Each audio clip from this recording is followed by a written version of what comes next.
So, on to the street talk section then, and like I said, I think I said earlier, I don't remember now, it's been an okay start to the year. I gave it a kind of a bog standard all the way through this week. There wasn't anything that really got me super excited. Things just kind of happened. How were you feeling about this week? I thought it was alright. I thought it was alright. There were a few things that was like, oh, why did you do that? But yeah, whenever there's a lull in the Battersby dramas, I'm always going to knock it down a point or so. Yeah, it was okay. It was okay.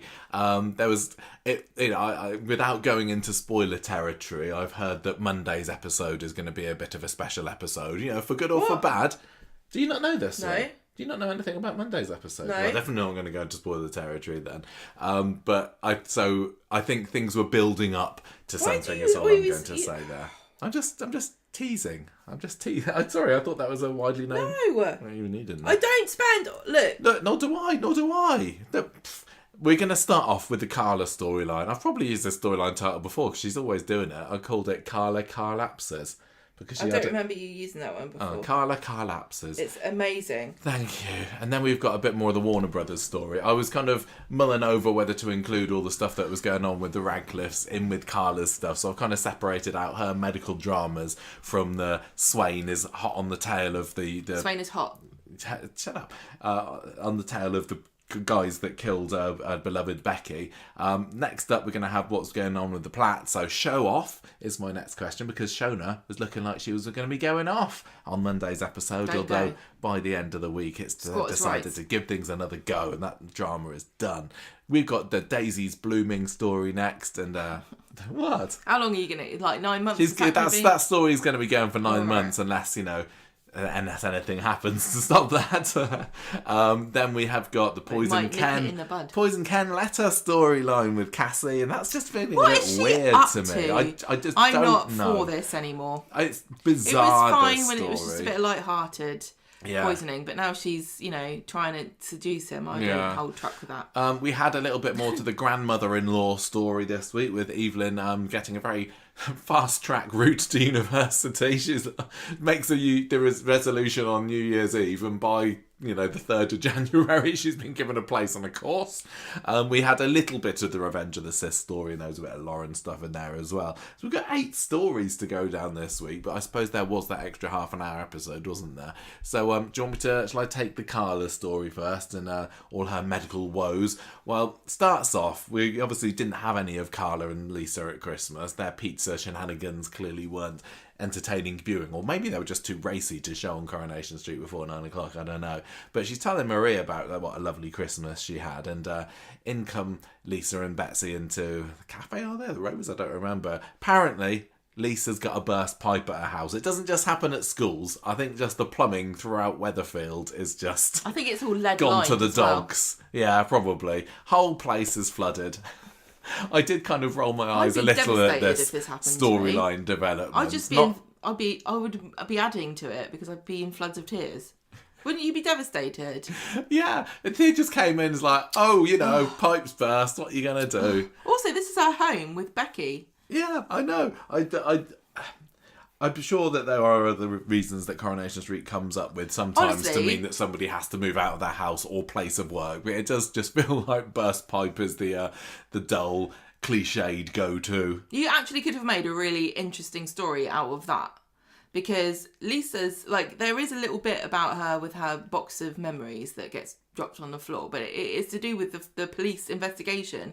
But don't you think that she'd be there, going, this was Becky's, it's ruined now, There could have been a whole week of real house flooding drama about that, and this is something that happens to people a lot more regularly than all the other stuff. Tell you what, they did have Minnie Caldwell's house flood in 62, 61. I can't remember. They showed that. They had to build a special sink, didn't they? I think they did. Yeah. Anyway, Lisa loves the idea of normal spending. Sinks would never flood. Lisa loves the idea of spending New Year's with Carla, of course. So maybe that's not so bad after all. And then Carla's gets on the phone to Bobby. Every time that they try and that they show a character saying, "Bobby, can you not spend time with me?" I always have a little bit of a chuckle, but I kind of feel bad for Jack Carroll. But it's the voice of the viewer in the majority, isn't it? Carla's there saying, "Yeah, your gran, she's just stay at your gran. She's lovely. Think how lonely and sad she'd be and unentertained without your constant wisecracks and quips, Bobby. Just stay with your gran for a bit, so that Lisa and Betsy can come in with me." Oh, just 2 months later, it'll be like, "Can I come back now?" And Lisa and Carla will be like, "Oh, sorry, Bobby, I forgot that you existed." When Mason and Betsy were getting it on in today's episode in the flat, just imagine if Bobby had been there as the third wheel gooseberry. Is Betsy too young for him, or is she also in danger like Lauren? She could be, actually, couldn't she? I think that Bobby probably does think, if old Mason's going off to Germany, as far as Bobby's concerned, he's in there. Yeah. And with her living in the flat, it's only a matter of time, isn't it, before he starts turning down the heating. Anyway, like you said, Carla accidentally drops some of Lisa's stuff over the floor and the bottom of the box falls out. And it's not really her fault, but it causes a bit of angst temporarily. I thought this was like her being guarded over Becky's memories, because I thought she'd brought her box of memories of Becky's. It might have been. I thought it was police stuff. But I think it is police paperwork because she's investigating the death. Oh, okay. And we find out later in the week that she's got gory photos of her body on her phone. I know. That's really unhealthy. I'm not going to tell anybody how to grieve, but I'm just going to say I don't feel like it's healthy. I want to know, when they had the funeral, what was the picture they chose of Becky to go on the front? Did they have her smeared across the tarmac? No, just in case. No, horrible. Oh my gosh.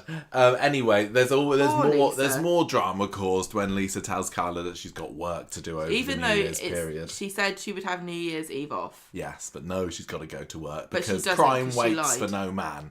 So Tuesday, Carla's still a bit peed off at Lisa's working schedule over the New Year. But she's lied. She has got some work to do, but she's also planning a little plot, isn't she? And she has a bit of a chat with Betsy about this, which involves having a romantic meal in the cafe of all places. And it's salmon en croûte. Yes, with crushed potatoes, which is Carla's favourite. I don't know about that. Yeah, no, I don't know. Okay. I enjoyed seeing Roy as the waiter. This is his biggest day of the year. He's losing out on all the money, all the New Year's Eve money he could make, and he's having to stop it. Do you think that Roy's Rolls is like the hot location, for the hot spot for festivities come New Year's Eve? Definitely. They're all waiting to count down to the bongs in Roy's parlour. Yeah, love it. Okay. Anyway, Lisa gets a message. This domestic abuse victim that only will talk to Lisa has hailed her over, and so Carla has to be left to enjoy her salmon en croûte solo. Sad times. Maybe Roy's allowed some. Or do you think she's like, "No, Roy, it's a romantic meal. You're not having it with me." I wonder what Lisa's had. Do you think she has to eat salmon en croûte as well? Or if she can have it heated up in the microwave later. No, but do you reckon she had something different? Because it is a cafe. You don't have to have the same as everyone else. It's probably kebab again, won't it? No, I think that that's what you generally do if you're having a romantic meal. You have to have the same thing. Yeah, like it or not. It's like Betsy didn't have any choice when she came around Mason's. I don't know how much of that spaghetti carbonara did get eaten when Mason was offering himself on a plate as well. Because that would not keep. You got to serve that immediately unless you did it wrong. I do love a spaghetti carbonara. I do. I'm going to hazard a guess as to say that he didn't do it authentically. I think it's probably just creamy cheese sauce. No, he's a top chef. He's been headhunted. I know, apparently. The great European There's nobody chefs in Germany that is as good at cooking as Mason is. So it has to be called over there with a special visa because the Germans are like, we must admit we cannot do it like you English can. Anyway, Lisa, what's going on?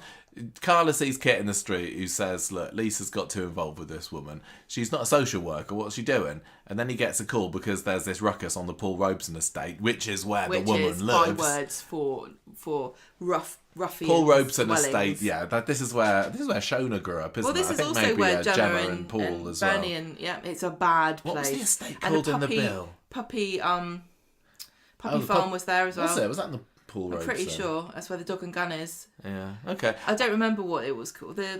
Jasmine Allen, it was on the bill. Oh, yeah. It's always named after some poor hapless historical figure who does probably not want to be related to any of this. Yeah, I know. The Robeson family are probably you're bringing just it into disrepute. Maybe that's why ITV's got no money. They're being sued. Lisa gets back to Carla's flat later. She's got a bus slip. This woman's abusive I thought you had said a bit of a pop at her. A bus slip.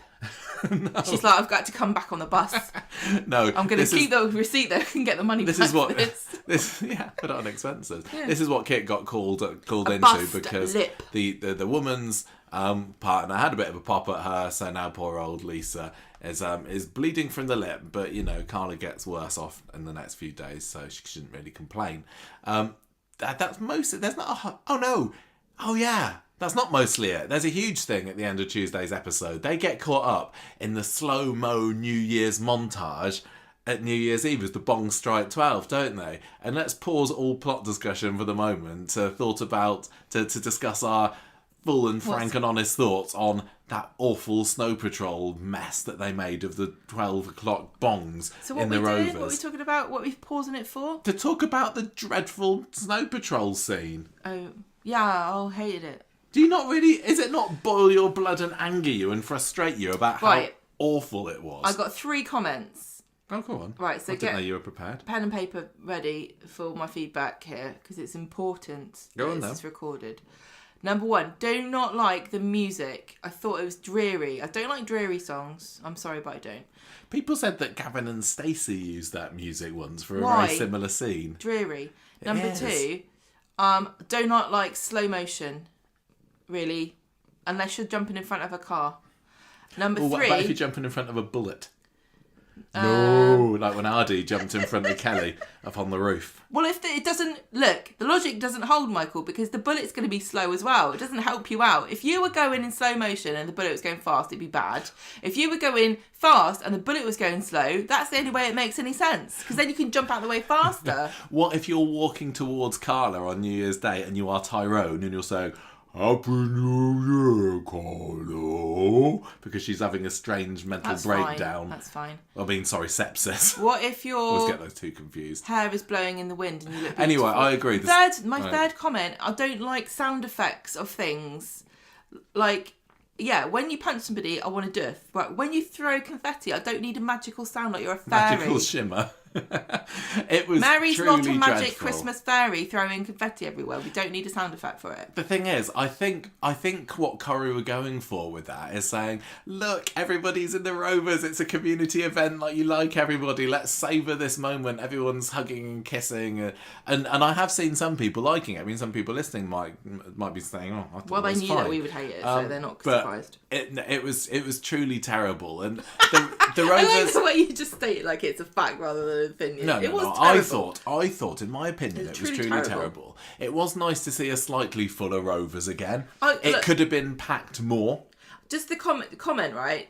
I know there's been loads of criticism about Kate Britt. Since we did our interview, it's very disheartening to read lots of people's comments not liking it, because I was genuinely thought what she said in that specific interview, not anything else, we're not talking about spoilers and stuff, was very positive. And I'll give her dues, because ever since she said she wanted more friendships and more like community stuff, we have seen it happen on screen. We have seen more regulars together in Rovers. We saw there was a scene, I can't remember which day it was, where we moved from character set to character set, all in the Rovers together. And I know that the actors hate doing it, sitting in the back of their scenes, they hate doing it. But I'm sorry, it really isn't needed in Coronation Street. This was Brian and Yasmin talking and listening into Steve and Cassie's conversation about operas or ballets or something. And you're right, I really enjoyed that. It was on them, and then the camera just pans to Yasmin and Brian, who've been listening in, and Yasmin talks about her. How many operas can you name, Gemma, or ballets? Know any. I think I said the Nutcracker as well. Repo, for a ballet, genetic opera. Is that one? I don't know.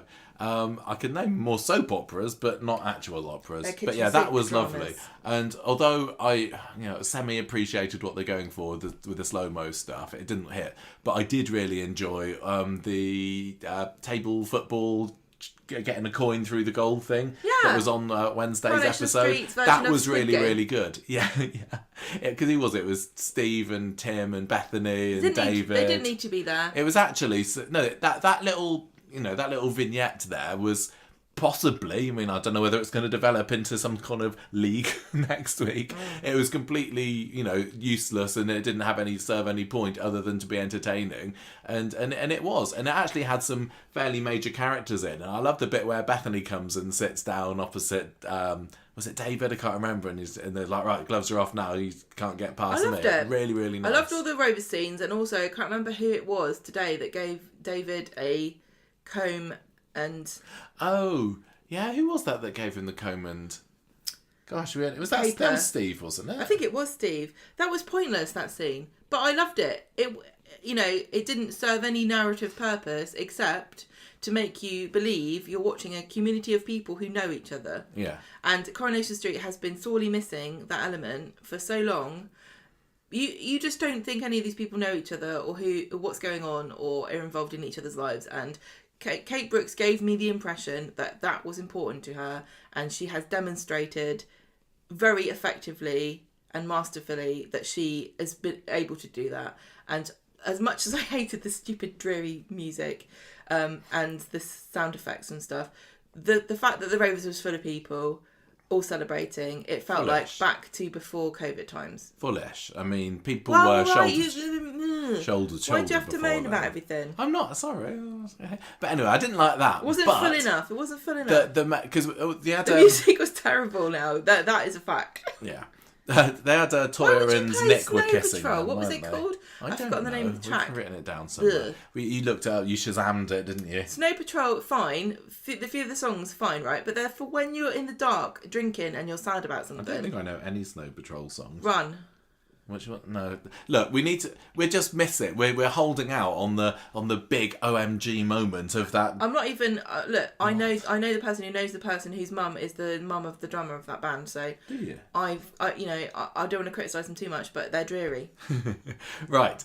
What wasn't dreary was Carla telling Lisa, kind of telling her outright. She doesn't, because she just tells her casually. She kind of drops it in there, doesn't she? She says, "Oh, who'd have thought that a year ago I'd be falling in love with a local copper?" So she doesn't kind of directly say, "I love you." Indirectly is how she kind of implies it, doesn't she? To test the waters there. And I don't think she is testing the waters. I think she's genuinely, unguardedly stating her opinion. I think that she'd had a little bit too much to drink, and maybe it slipped out before she was ready to. She wasn't like building up to, I'm going to declare my love for Lisa at 12 o'clock tonight. And Lisa certainly wasn't expecting it either, because it all gets a little bit awkward, and Carla kind of ends up going home and feeling a little bit embarrassed by it all. And then so Lisa chases. And then Kit makes fun of it, doesn't he? Does he? I think he does. He's like, oh, that's awkward. Oh yeah, I think somebody did, didn't they? Yeah. So Lisa kind of chases Carla back home, and she's pretty peeved. Carla is, and Lisa's like, look, I'm sorry, I wasn't expecting it. I just need to build up to it. I will get there though.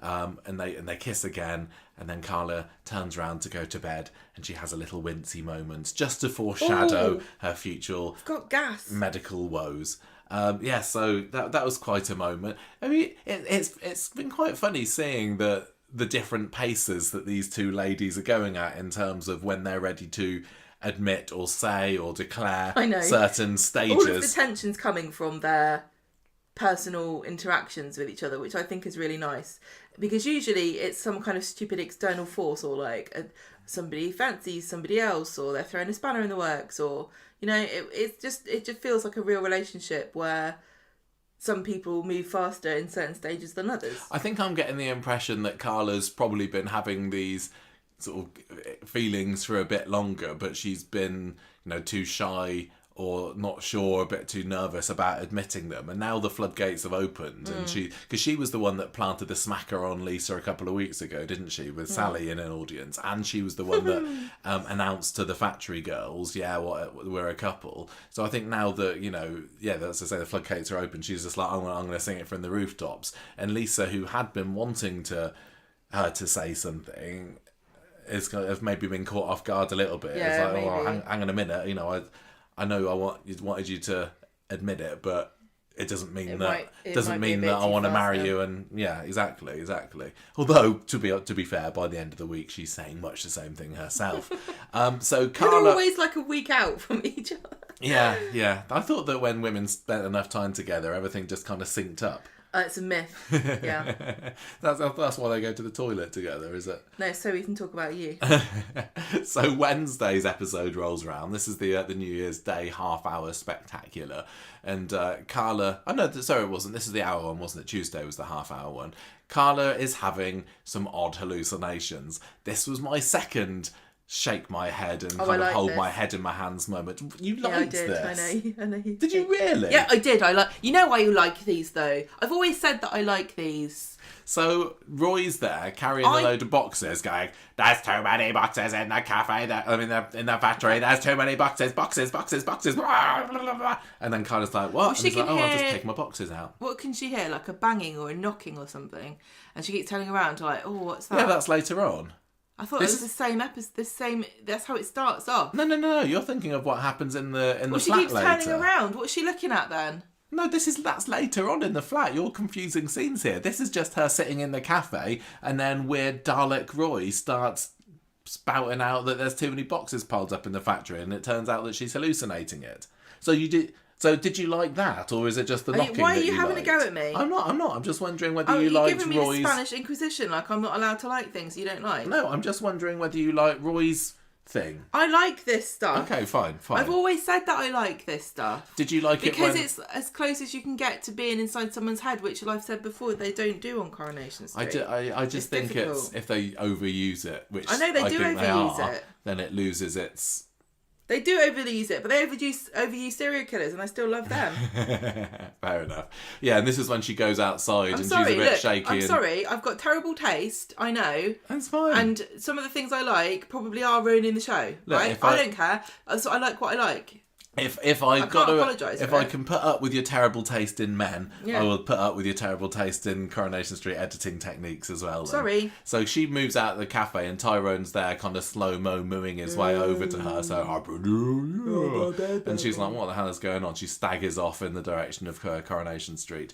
And her flat, which is where she ends up. She's having proper wonky cam time. This is when she hears... Wonky time? This is when... That's what I have every night.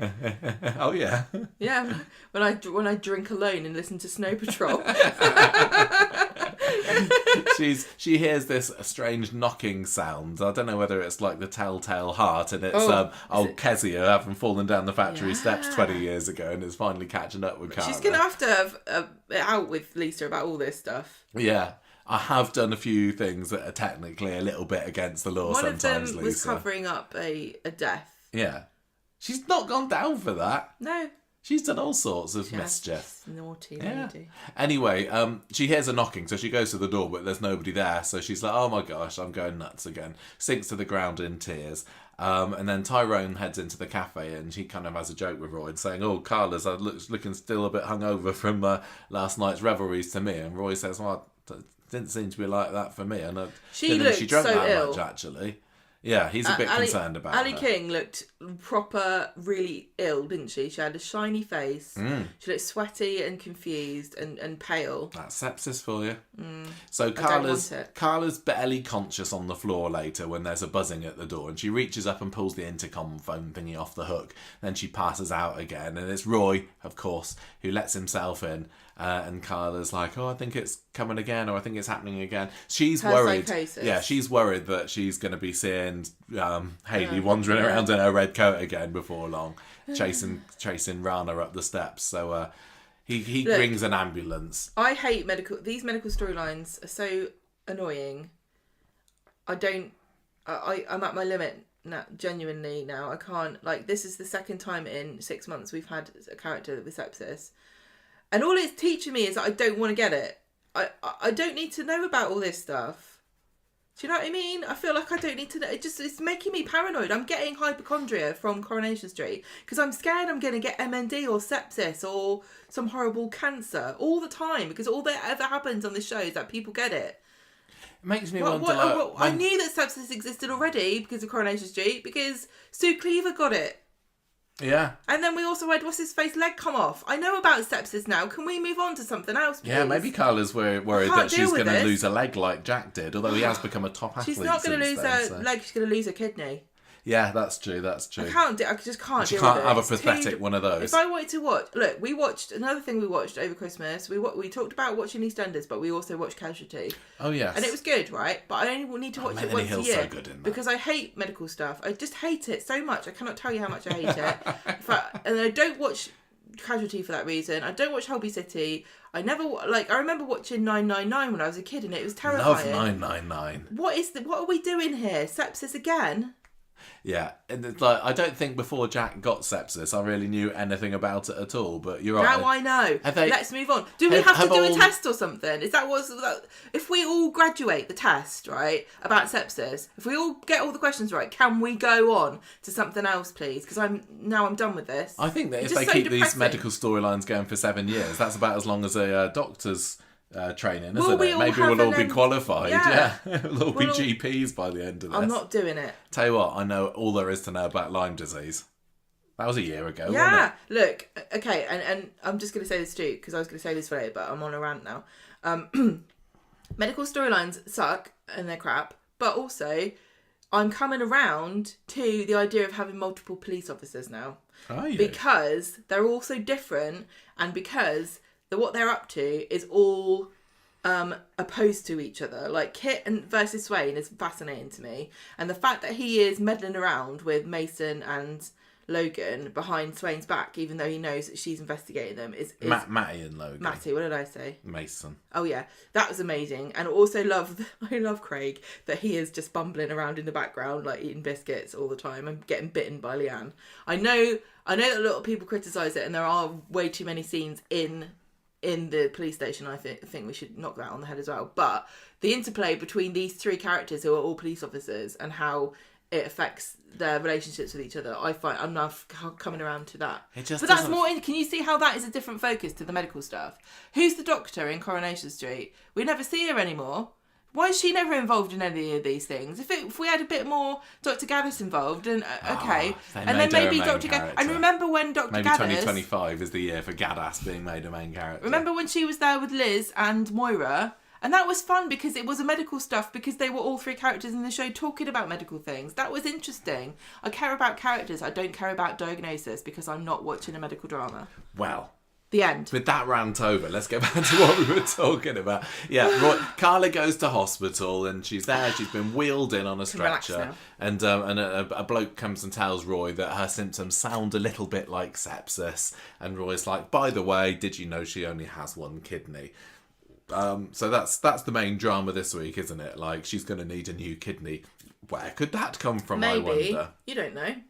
I don't think. Do you think she's going to really need a new kidney, or do you think it'll be all right? Oh, probably. But you know that they saying she's only got one kidney. She doesn't. She's got 3 now. Oh yeah, you told me this the other day. We learned this at the time. They don't take them out. They just put new ones in.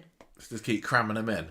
All she's going to do is Carla's going to just spend the rest of her time on Coronation Street slowly collecting one kidney from every other character until she has everyone's kidney all tucked up inside.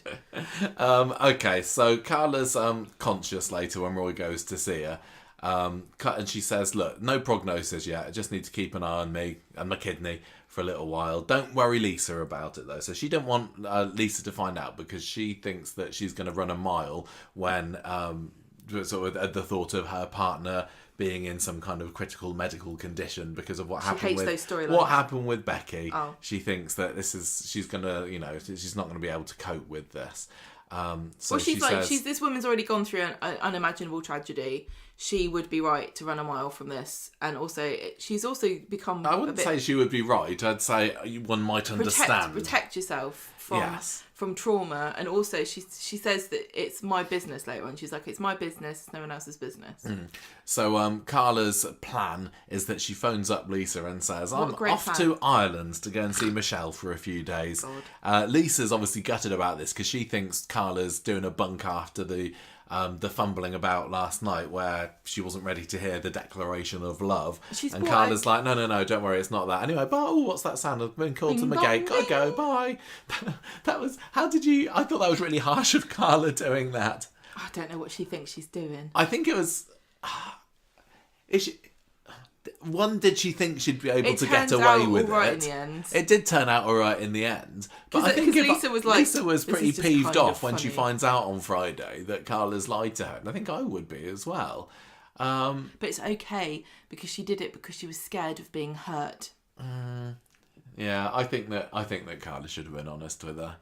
Yeah, well, I think she's also maybe a bit embarrassed. And I'm not saying she should be embarrassed, but I am saying...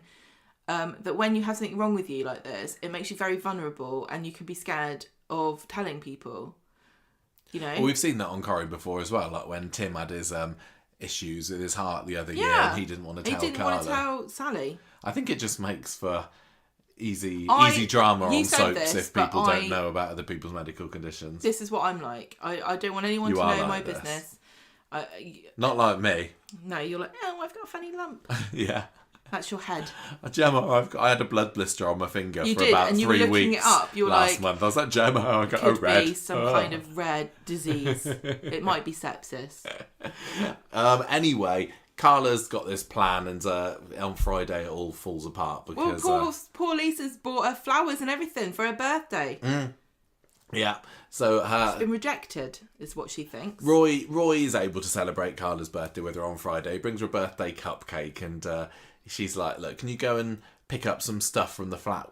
Would you mind? Just not when Lisa's there, because I still don't want her to know that I'm in hospital. All right, Roy." From that moment, you knew that Roy was going to go there at the same time as Lisa. One thing also to say about Carla hiding this from Lisa is that when you're in this situation and you're relying on people, it makes you feel bad and you feel like you're putting them out. But Roy and Carla have this special relationship where they've both been through hell and back together. And earlier in the year, she was, trying to protect him from being in prison and doing everything she could to get him out again. And so she probably doesn't feel like there's that barrier of, I'm taking advantage of him or he doesn't want to do this for me, because they've done so many things for each other that they're kind of, that is such an old friendship. I think maybe I'm just projecting myself onto Carla, and I think we all do. That's how we all watch TV. If I had something wrong with me, I'd be like, I just want everybody to know so I could get maximum sympathy. No, I wouldn't. I don't want anyone to. I don't even want you to know. Little selfish of me, maybe. Anyway, Swain hears Ryan talking to Sarah in the cafe about going to see Carla for her birthday, and she's like, "Hang on a minute, I thought she was in Ireland." And with Ryan, you've just said that. Yeah, you just said that you've come back from Ireland to see Carla. What's going on there then? So, they go back. Ryan and Swain go back to the flat later, and then what do you know? Roy's there with a big swag bag. Yeah, looking like he's casing the joint. And Lisa's like, "Hang on a minute, you're keeping a secret for Carla, aren't you? Where is she?" And this is my line of the night where Roy says, "No comment, officer." That was brilliant. Because he hates lying, and I think this was a perfect way of getting around that, because Roy will never lie apart from about the Coronation Street sinkhole. Oh, did Abby have a gun or not? And look what happened there. But being able to use no comment, like that, it was almost a joke from Roy. If it wasn't Roy, I think that was a joke. Well, it was funny anyway. But Roy doesn't know of such things. So Carla takes off her sleeping mask in the hospital later, and Roy, Lisa, and Ryan are that was there. A great shot too, because like she's got this sleeping mask on, and she's like, "Oh, Roy, you caught me with my sleeping," and then she, "Oh my God," they're all staring at her like she's in trouble, and Lisa's using her police face. Yes. Isn't she? Yes. Like, you're about to get interrogated. You're in trouble, miss. So Carla's got to fess up, and she's like, "Look, I just got a bit of sepsis."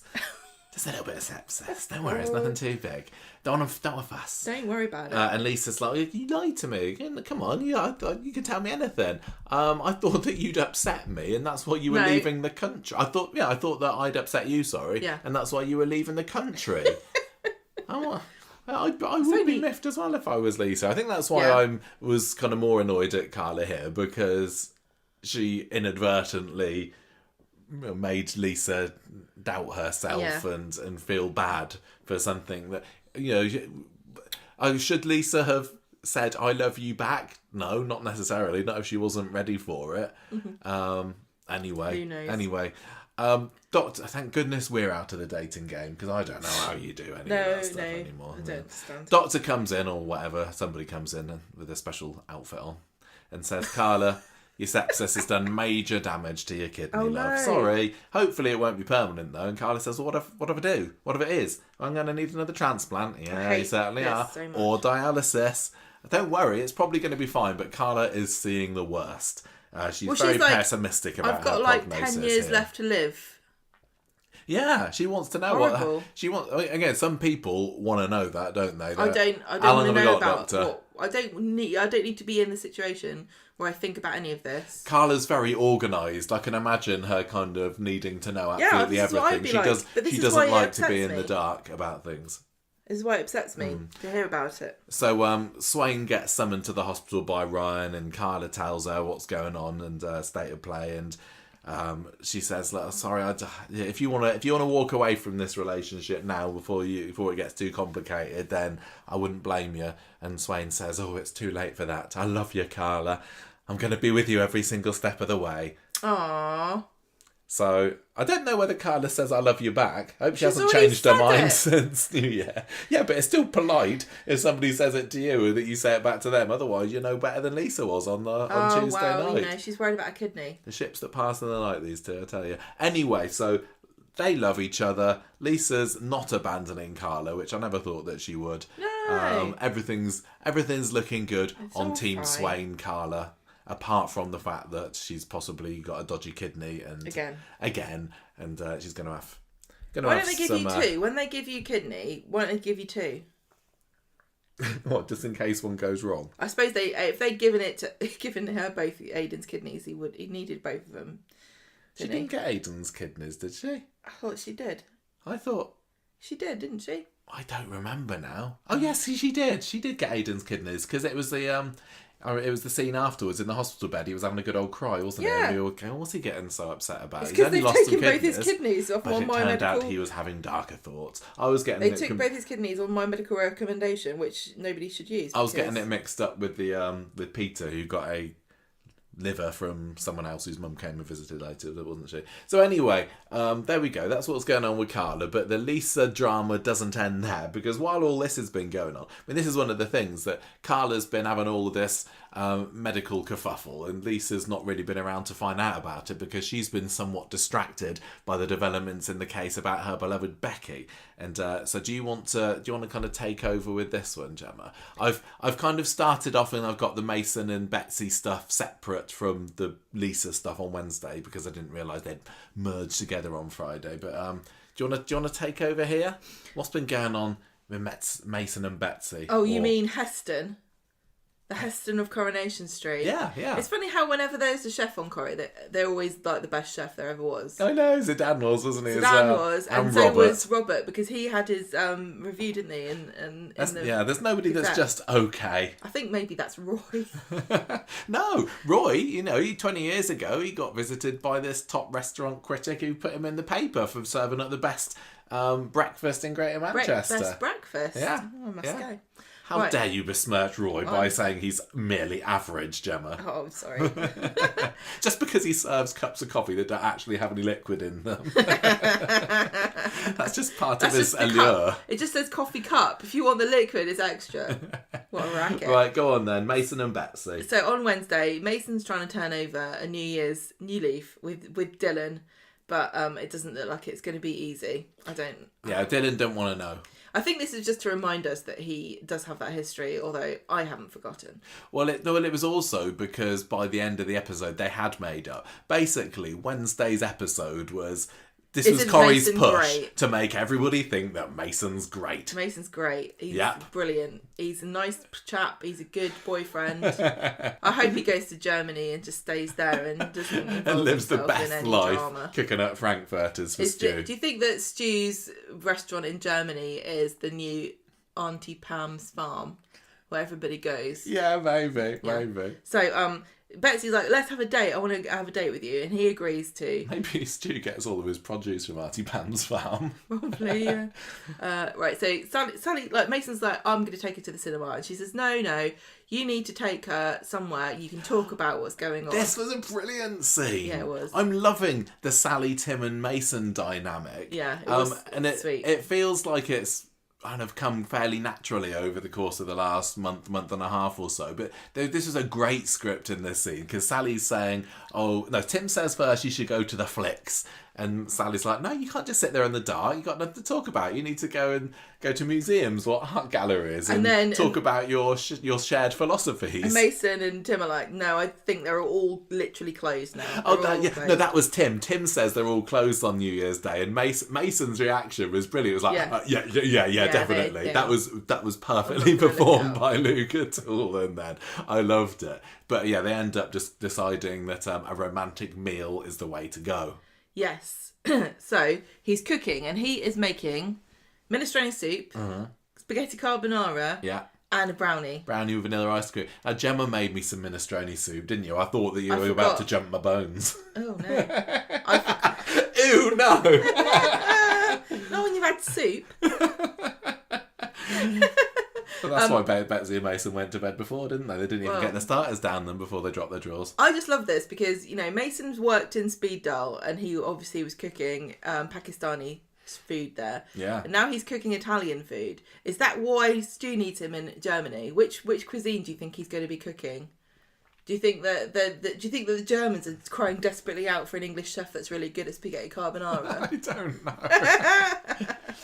Anyway, he's very good at it. He's still cooking when Dylan lets himself in, and Tim's told Dylan about his nasty brothers being horrible, and he knows now that that's the reason why Mason was horrible to Dylan and to Liam. Yeah. And he's like, I'm happy to move on if you are. And they shake each other's hand and wish each other Happy New Year. And everything's cool there. And this is another example of this stupid thing I hate in Corrie, where as long as you can pin it on someone else, you being an asshole or racist or a bully or anything or violent, as long as someone else did it to you first, you get away with it. And the redemption of Mason is so utterly ridiculous. It's like but Max he's just, with Griff. Yeah, I find him really charming. I know, I think he's great. So I love him despite the fact that he was utterly vile. I wish he hadn't had that background. I really do, because I want to love He's much Mason. better. He's much better as the kind of character he is now. Yeah, he really is. We needed people like him in the show. Yeah. I don't think there's anyone really like him. No, not particularly. Because we have loads of female urchins. We don't get very many boy ones. This is true. So anyway, he's all fine. He gets a phone call. And I don't remember what the phone call was. Oh, it's... Is it his brothers or something? Yeah, it's related to the Lisa stuff. Well, anyway. We'll get to that in a minute. Sorry, I told you I've mucked up my notes. So... Betsy gets there and she's just like, it's bantering, and then she wants to take him upstairs. She had a great line because he's playing classical music and she's like, oh, it sounds like you're on hold to the bank. And he's like, I thought this was supposed to be romantic. So she was like, oh, if you find you in your overdraft romantic, then maybe. It was really, really lovely and sweet. And yeah, she led him off to bed and they probably just had a nice lie down. They probably had some cocoa. I don't know. So... Swain and Kit, meanwhile, are talking about Matty being brought in for being drunk and disorderly last night. And Swain's like, I want to grill him over Becky. And Kit's saying, we can't do that. And anyway, we've got to let him go. So she watches them, Matty, leaving the police station, and she's getting really mad. And she follows him to the precinct and goes up and confronts him. And she says, I want to know where you were the night my wife was murdered. And then Matty, just basically admits it, that he was involved. He said, oh, Bex would be so disappointed in you. I can't remember what else he said. He just says something really horrible things. And she grabs him. Remember. Luckily, Kit's there, and he kind of calms everything down, and Matty sort of slopes off. Yeah, luckily, Kit. I do hate it when characters just pop up because they happen to be there. It's so common. People will get into a bit of a tussle, and then somebody will come up and go, whoa, break it up. Yeah. And in my head as well, I can't divorce the layout of the set from what happens on Coronation Street. So in my mind, the police station is literally a 10-second walk away from the precinct. Was off to get a sausage roll. Anyway, the phone call I've just remembered that that he gets was stew, wasn't it? Oh, because yes. Friday, Mason's telling Tim how he had a great night, but Stu's asked him to go to Germany with his cocoa, to work in his restaurant. Apparently the visas are all fine, you don't need to worry about it anymore, because in the world of Weatherfield, Brexit never happened. No. There's still freedom of movement for everybody. Yeah, it's all right for Gail. Yeah. So he gets a message from Betsy, and she goes to the empty flat, which is Carla's flat. Yeah, she's up for round she's like, 2. ooh, come round again. And when he gets there, she looks at his messages and finds out about this trip, this move to Germany. And he's like Betsy, where they're both hot-headed and they don't like to admit they're wrong. And so he's like, oh, well, yeah, well, maybe we're not married, are we? I can do what I want. I'm kind of, for some of the time, I'm kind of going back and forth about how into Betsy Mason really is. But because I got the impression at some point, I think it was during this week, that when she was trying to get him to go out on a date with her at the beginning of the week, he wasn't like really jumping at the chance. But although it was in that lovely Sally and Tim scene where Sally asks him to describe Betsy to her, he paints a lovely picture of, and it shows that he really is quite sweet on her. So yeah, I think he's also from, because of his brothers and how he was raised, he's very defensive all the time. Yeah, that's a good point. Anyway, Lisa finds them, doesn't she? Yes. And Mason slopes off, but it's a good job. It's a good job that they timed their bonk, for lack of a better term, around Lisa and Roy arriving. Oh yeah, they do have cocoa, don't they, before yes. Betsy finds and this I think message. they were doing it on the sofa as well, because you did get a scene of Mason pulling his t-shirt down like he just was getting dressed. So down. Literally, if Lisa had come home, I'm going to say 3 minutes earlier, she could have found Mason and Betsy with cocoa all over their top lip. Yeah. And poor Roy, Roy wouldn't have known where to look. You spill cocoa everywhere, and it's going to be horrible to clean that up. Do it in the bedroom at least, kids. Come on. As long as it's not really hot, you can have cocoa in 3 minutes. That's true. Just got to maybe blow on it a bit first. Don't put it in the microwave for too long. No, pour a bit of cold water on it. Anyway, Lisa follows Mason into the street and confronts him again about what he's doing with her daughter. And she's being quite unprofessional with the amount of she's really off the clock policing she's doing, isn't she? She's such a grafter. Kit's the bent copper, but I think that Lisa's kind of picking up some tips from him on how to do a little bit of investigating when Bostello's not watching her. They're doing anything by the book in Weatherfield. No, not even Lisa. Well, we think Craig certainly doesn't. So she's having a go at him, and then Mason pulls this line: "It's not my fault she preferred her other mum." Ooh. And she's like, "You want to know why I hate you so much? Let me show you. Here are photos of my dead wife." I don't know whether pretty hard.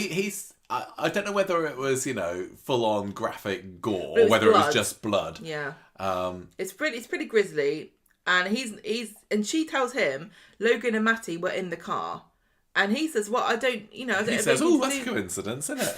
That's don't weird. Mention it. That's weird because we weren't even in the show before, and neither were you. No, it just turns out that we all happen to be related. Oh, funny. He's like, "I've got nothing to do with them. I don't talk to them anymore," and she doesn't believe it. And Tim sort of happens to be passing, and is like, "What are you having to go at him for?" And she's like, "People like him will never change."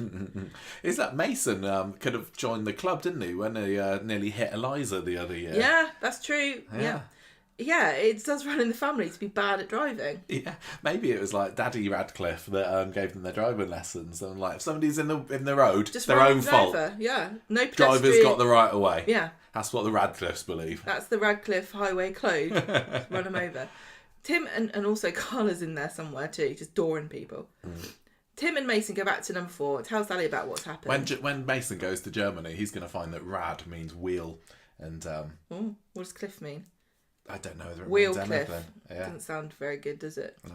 Anyway. He's also going to have to drive on the other side of the road, which might cause problems. He's probably going to just miss everybody. He'll be fine driving on the wrong side of the road. Right. Anyway, they go back and they tell Sally what's happened. She's shocked because she's... What? Your brothers... I knew they were ruffians, but I didn't know they were murderers. So Mason's panicking. He texts someone and says, "I need to see you right now." And it turns out to be Dylan. And now Dylan has gone in this week from, holding a grudge against him for all the trouble that he got involved with to now being his henchman. Because when they meet in the precinct, Mason lays his plan out. They're going to go to his brother's flat and find these stolen goods that Lisa had a list of. That she showed him. So, I was a bit confused. You had to explain what was going on there. So originally, the crime was committed by two people that were on the run after having done a burglary. And I've seen some people get confused. This wasn't Lisa's stuff that they stole. It was just a burglary they'd done. And there was a list of things that had been stolen, including a World War II helmet and a flat screen TV and an air fryer. And so they'd put this stuff in their car and they were escaping the scene of the crime. And Becky had obviously found them and was sort of trying to stop them, like Lisa had that with whoever it was that tried to run her over. Oh yeah, and Joel's murder week. And so she gets killed as these people are getting away, and nobody knew who these people were until she's put it together now that it was Logan and Matty. Why would you steal a World War II helmet? Well, to keep it in your flat for years, apparently, because this happened like 5 years ago, and obviously by this point, was it 5 years ago? Air fryers weren't a thing 5 years ago. I think it was years ago, 3 years ago. Anyway, maybe it was. Yeah, that's the only thing that they could really have off that list that would be obvious. That how many World War II helmets would there really be? Yeah, I just think it's if you're going to steal a World War II helmet, I assume it's to take it down to the pawnbrokers. But no, you keep it. You sell the other stuff, but the World War II helmet. Maybe they use it as like a crisp bowl when they have their dinner parties. Maybe. I just love the fact that I love the idea that some people out there think that Lisa had in her house a World War II helmet. I've not seen anybody think that. Right, so she's got this list of stuff. She showed it to Mason, and Mason knows that if he finds these things in his brother's house, that will link them to the crime. So he goes with Dylan and breaks into the flat, and they take this World War II helmet to the police station to prove this link. I mean, chain of custody, evidence, fingerprints, forget it. He's ruined everything. But in Weatherfield, I think this doesn't... Lisa doesn't care. She just jumps on any way that she can to get these two collared. Lisa's thrilled. She puts it in a bag. She takes it to Kit, and Kit says, "I'm gonna bring him in." Then Mason goes to Betsy and tells her, "I'm leaving Weatherfield, and by the way, my brother's killed your mum." He doesn't sugarcoat it, really, does he? No. And Betsy's just there, gaping like a goldfish. So the Ev's like, "Oh my!" Like, it doesn't give her any time to process these two really important bits of information. I don't know what a nice way to break that news to. Well, sit down. To the bird you've just boinked. Would you like a crisp from my World War II helmet? I might. That's the sort of thing that maybe I might put into ChatGPT and just describe the situation and say, how should I break it to Betsy? Because I'm sure it'd give you a better job than what Mason actually ended up doing. Because she ends up dumping him in the end, doesn't she? Well, he says, "Look, I've got to leave Weatherfield because my brothers are gonna find out I've done this. It was me who dobbed them in, and I need them. I need to be safe. So I'm going to go to Germany to cook some carbonara." And Betsy's furious, and she says, "You're exactly the same as your brothers. You're bad blood. We're over. I don't want to ever see you again." Oh dear. Then we get Swains seeing Kit bringing Matty and Logan into the police station, and in the evening, Mason's telling the Metcalfs what is going on and why he's going to Germany, and Tim is like, "Oh, that's sad," and Sally's like, "Yeah, oh well, we think you're a nice bloke, but if they don't know how to make carbonara in Germany, who else will do it? You have to help them." It's for the good of Europe.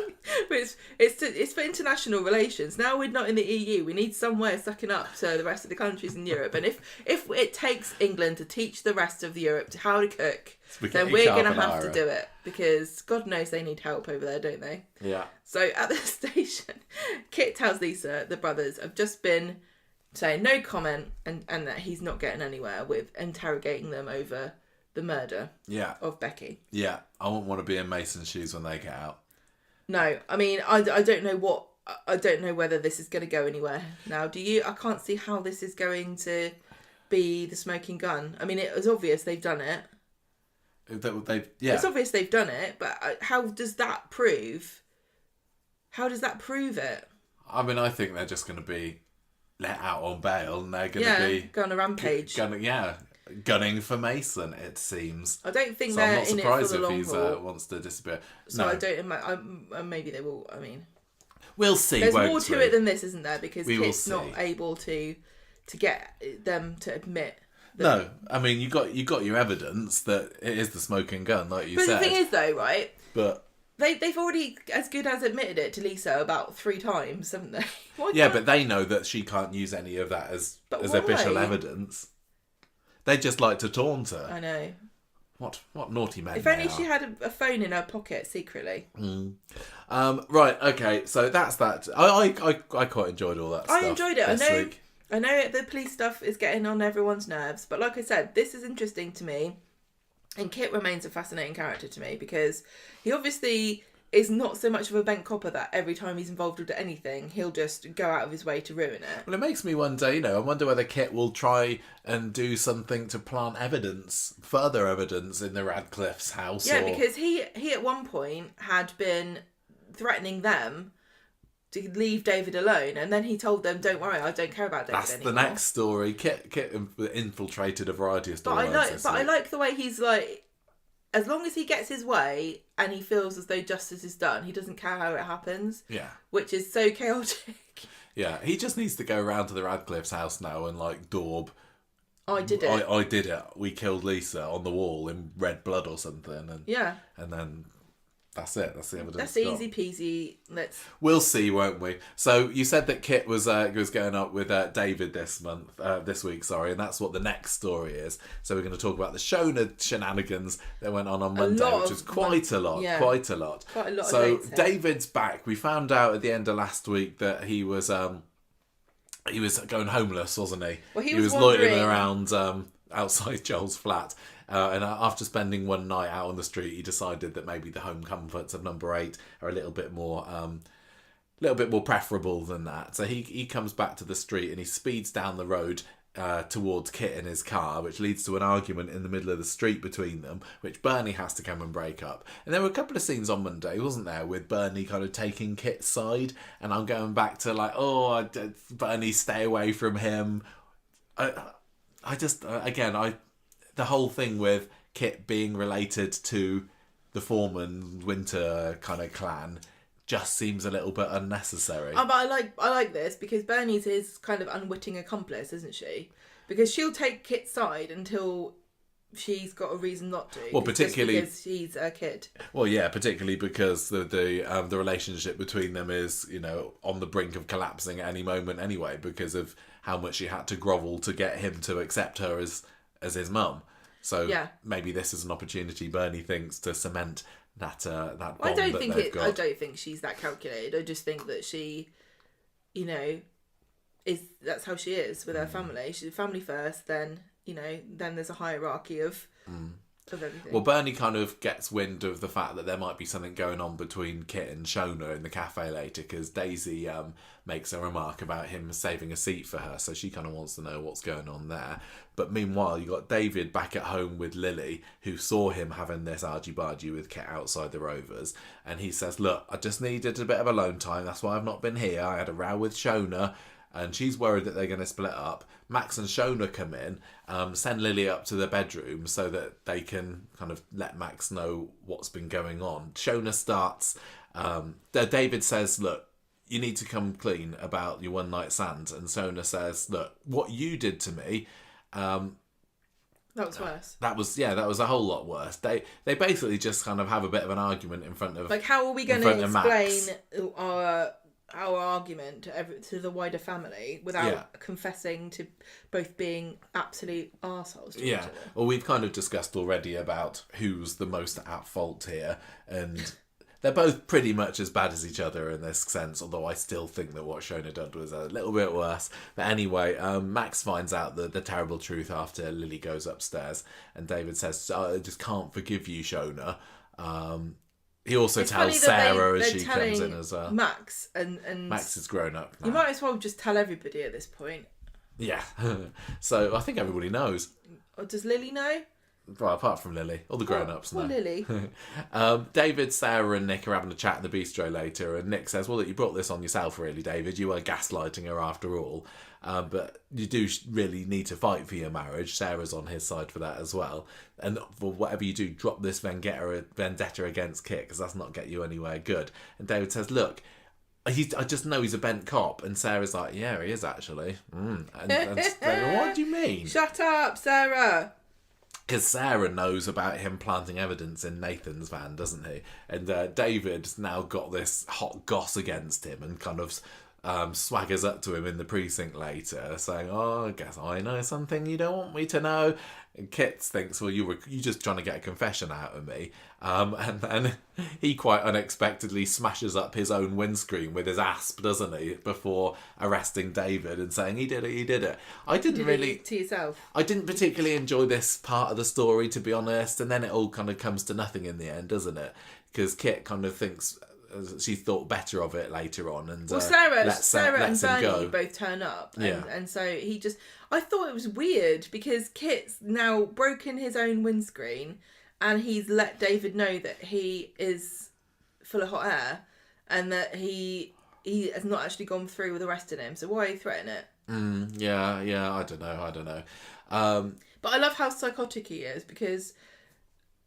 That's the craziest thing. Yeah, when just smashing his windscreen just out of nowhere, that does kind of prove that he is... What else is he going to do? Yeah. He's absolutely bonkers. Yeah, exactly.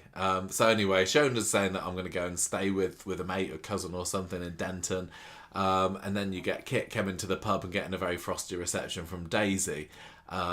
She's still mad about the fact that he had slept with Shona, and she might be carrying his baby. Yes. And she doesn't want it to be his. She wants it to be Daniel's baby. Anyway, we learn that Kit's saying it was some kids that did the windscreen now, so he's kind of cooled down a little bit. With a shopping trolley. How do you get a shopping trolley to do that? No, you probably could. You'd have to have used it specifically to recreate somebody hitting it with a stick. Yeah. Okay. I don't know. I'm not an insurance adjuster. I don't care. Do what you want. Yeah, it's Christmas. Just pay out for everyone. Mm-hmm. Left alone with Shona later, David grills her about how long she's fancied Kit for, and she says, "Look, I was just really mad when you did what you did. I've not forgiven you, but I'm prepared to work on this relationship if you are." I would have slept with anyone. It's just coincidence that he happens to be incredibly tall and handsome. Yes. So she marches into the pub later and tells Kit to leave David alone. This gets Daisy even madder. Oh, no. And then back at number 8, David's bagging up Shona's stuff so that she can go up to her cousin. I'm just reading through these notes here and thinking, I don't remember. Yeah, this bit of the week really was not inspiring to me. Well, yeah, because Daisy and Kit are talking and he's telling him it was David, but I can't bother to do the paperwork. Yeah. And Daisy's like, no, it's not because of that. It's because he knows about your various conquests and all your other naughty bits and pieces that you've been getting up to. And Kit's like, don't worry, I can handle this.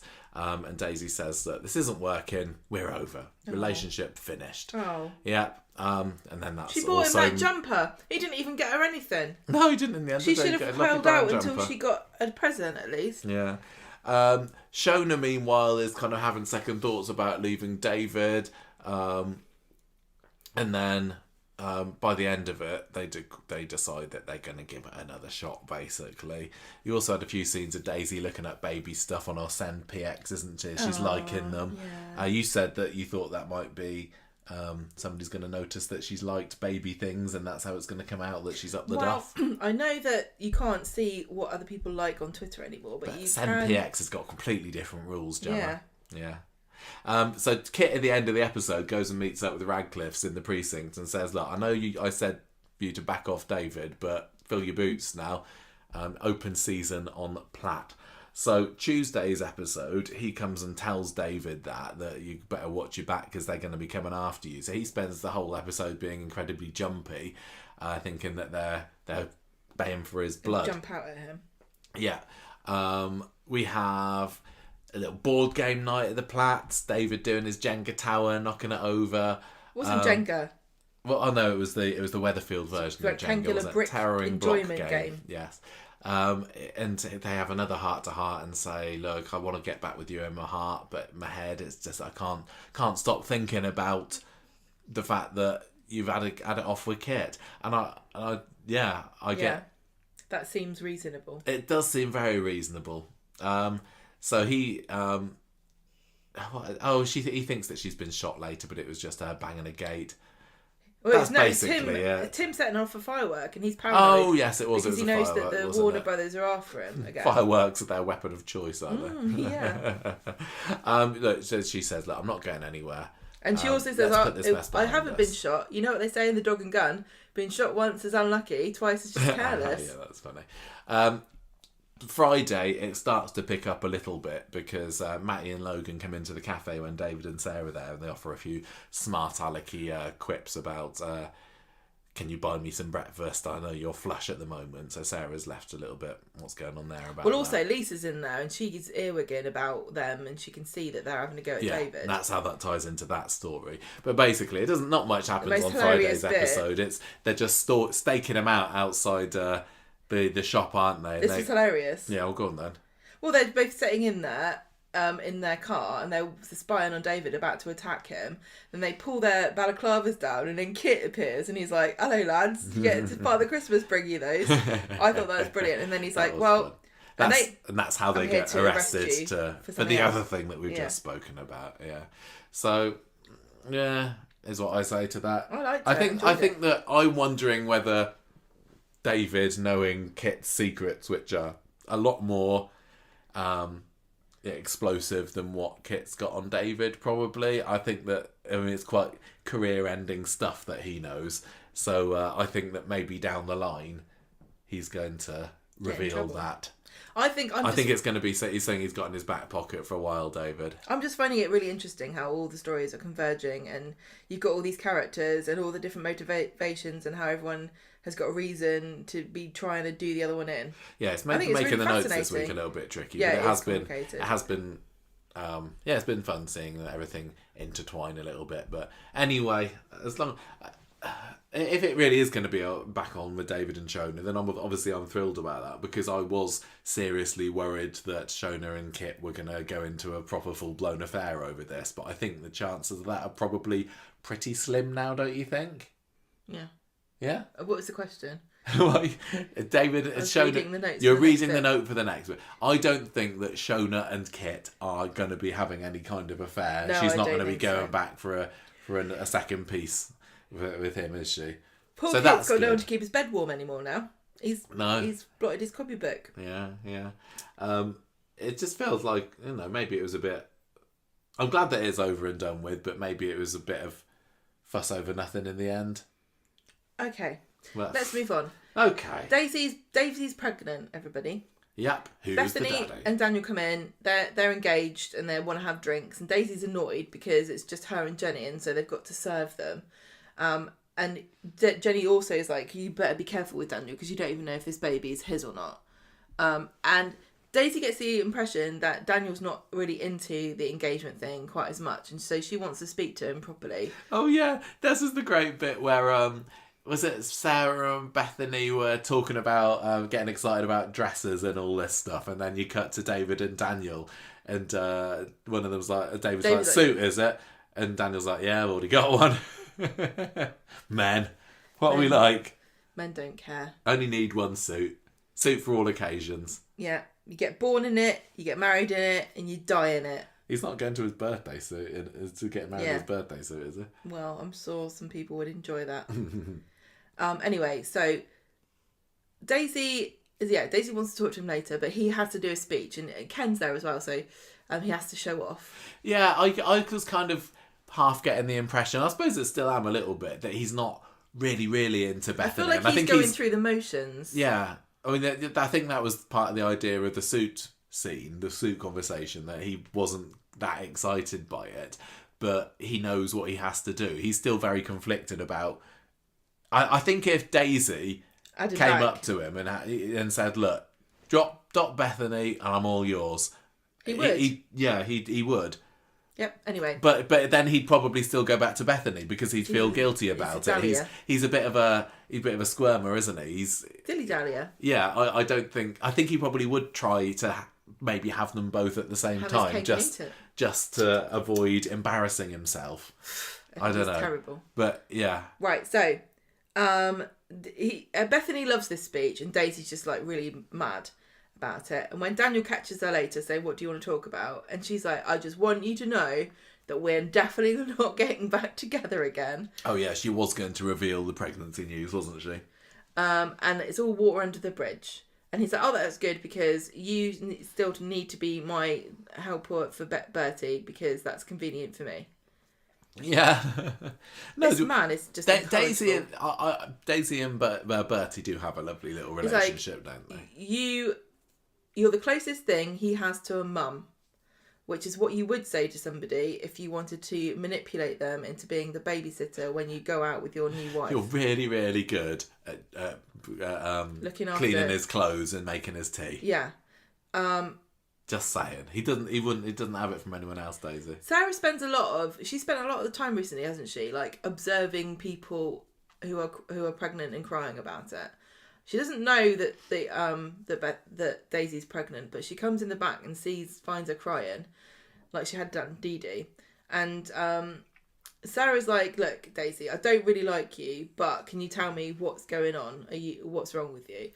And she says it can't just be the engagement party. I think there's something more to it than what's that. going on. And Daisy says, "I split up with Kit because he slept with Shona." And Sarah's like, I don't believe you. So Sarah then goes and catches Daniel up and asks him what's going on and says, "You've been chatting with Daisy and I want you to sort of prove that you really do care about Bethany." Yeah, she kind of says, "Look, the speech was all well and good, but you need to put your money where your mouth is and show Bethany that you actually want her and leave Daisy the hell alone. Because I can see you're still making googly eyes at her." And this is where she threatens to end him. What's she going to do? I don't know. She's so little. He's got a swarm of dedicated prisoners that love to hear him talk about Shakespeare that he could stick on her, so she's got to be careful. Daisy tries to talk to Daniel again, and Sarah's like to warn him about Sarah, but Bethany spots them chatting and pulls Daniel away. Yeah, Bethany, she kind of, I think she knows that Daniel and Daisy are still, moving about each other's, maybe mooning after each other a little bit, because I think this pulling away is saying no, but I don't think she realises quite how deep it is. Yeah. Daniel clearly is very conflicted, and I think Bethany's just thinking he's got little lingering feelings. Deep inside that she's gonna be jumped like a sack of potatoes if that anything happens between him and Daisy. Yeah. So Jenny's like, "Daisy, have you spoken to Daniel? Does he know about the baby?" And Daisy says no. And Jenny says to her, "It doesn't matter whose baby it is, but because I know you want you want it to be Daniel's, and you want to raise the baby with him." And she says, "I'm going to find out, I'm going to do a DNA test, and I'll have to wait for 7 weeks. Then I can find out who the daddy is." And it's all booked by the end of the episode, isn't it? Jenny's done it for her on her behalf. Modern technology is ruining soaps. Because normally you'd have to wait months to find out whose baby it was. Well, this is not even waiting 7 weeks till now, is it? It's 7 weeks of up the duffness that she has to wait for. Yeah, it's not 7 weeks from now. It's 7 weeks pregnancy, which is nothing. Yeah. No. That's going to be probably quite soon. But I think she's going to need some of either. She's going to need some of Daniel or Kit's DNA, isn't she? How's she going to do that? Well, I guess that working at the pub, she's going to maybe take one of their glasses and get a swab from that. Maybe she's not an FBI agent, is she? She needs a natural saliva. Yeah, and they can take it off a glass if they're doing it for a criminal investigation, but I don't think that they could do it for. You're not supposed to do that anyway. You're not supposed to just steal people's DNA. Maybe her next initiative to get more takings in the pub is to make it into a Wild West saloon and have a spittoon installed. Like, Daniel, no, this is your spittoon. You've got your own one. That's my theory. Okay, right. So on Friday, Daisy gets really fed up, and she kind of completely rejects everything to do with Daniel and Bertie. She brings around all of his stuff, and she's like, I'm not doing this anymore. Bertie and I are over. Yeah, she just doesn't want to invest too heavily until she's discovered who the daddy is. Well, yeah, and she's saying it's going to confuse him, and Bethany's his mum now anyway, which I guess, she's right there. Yeah, I think it would be weird. I mean, it was a really strange offer from... it's not strange knowing that... I think with Daniel, he's kind of sadly resigned himself to the fact that, I suppose I'm engaged to Bethany now. Yeah. And maybe by inviting Daisy to come round, it's his way of saying, well... I can't be going out with her anymore, but at least I can still have her around and it won't look weird if it's her, because she is really close to Bertie after all, and he's kind of kidding himself that it doesn't look weird, but it really, really does. Well, look, if this wasn't a soap and this wasn't Daniel we were talking about, I would say this is actually really healthy and lovely. Lucky Bertie for having this woman who cares about him. And that's really nice of Daisy, and she is really great with him, etc. But because this is a soap and because this is Daniel, I just think he's just taking advantage. Bethany would have to be incredibly patient and forgiving and understanding. Like, can you imagine her being in one day when Daisy calls round, like, oh, hi Daisy, you just come to do a bit of mumming for my foster this son, is what you'd have to Bertie, deal with. at the moment. If the biological mother was alive, you'd have to deal with this. But I don't think Bethany's mature enough, and I also don't think she cares about Bertie either, as much as Daisy does at all. No, I don't think. I think she does a little bit. I mean, we get the idea on Friday's episode that she doesn't have those maternal instincts. Well, she just comes out and says it. It's not like a... Well, but as in she doesn't want kids of her own, we find out on Friday, does she? But she does say, well, like, Bertie's enough for me. Hang on. Bethany comes in while Daisy's throwing this stuff going on, but I'm not going to be Bertie's babysitter anymore. And Daisy says that Daniel always wanted loads of kids, and this freaks Bethany out. She goes to see her mum, and she's like, I think we've gone too quickly here, because he wants more. What we haven't spoken about, so many important things. Like, I don't want any kids, and it seems like Daniel wants loads.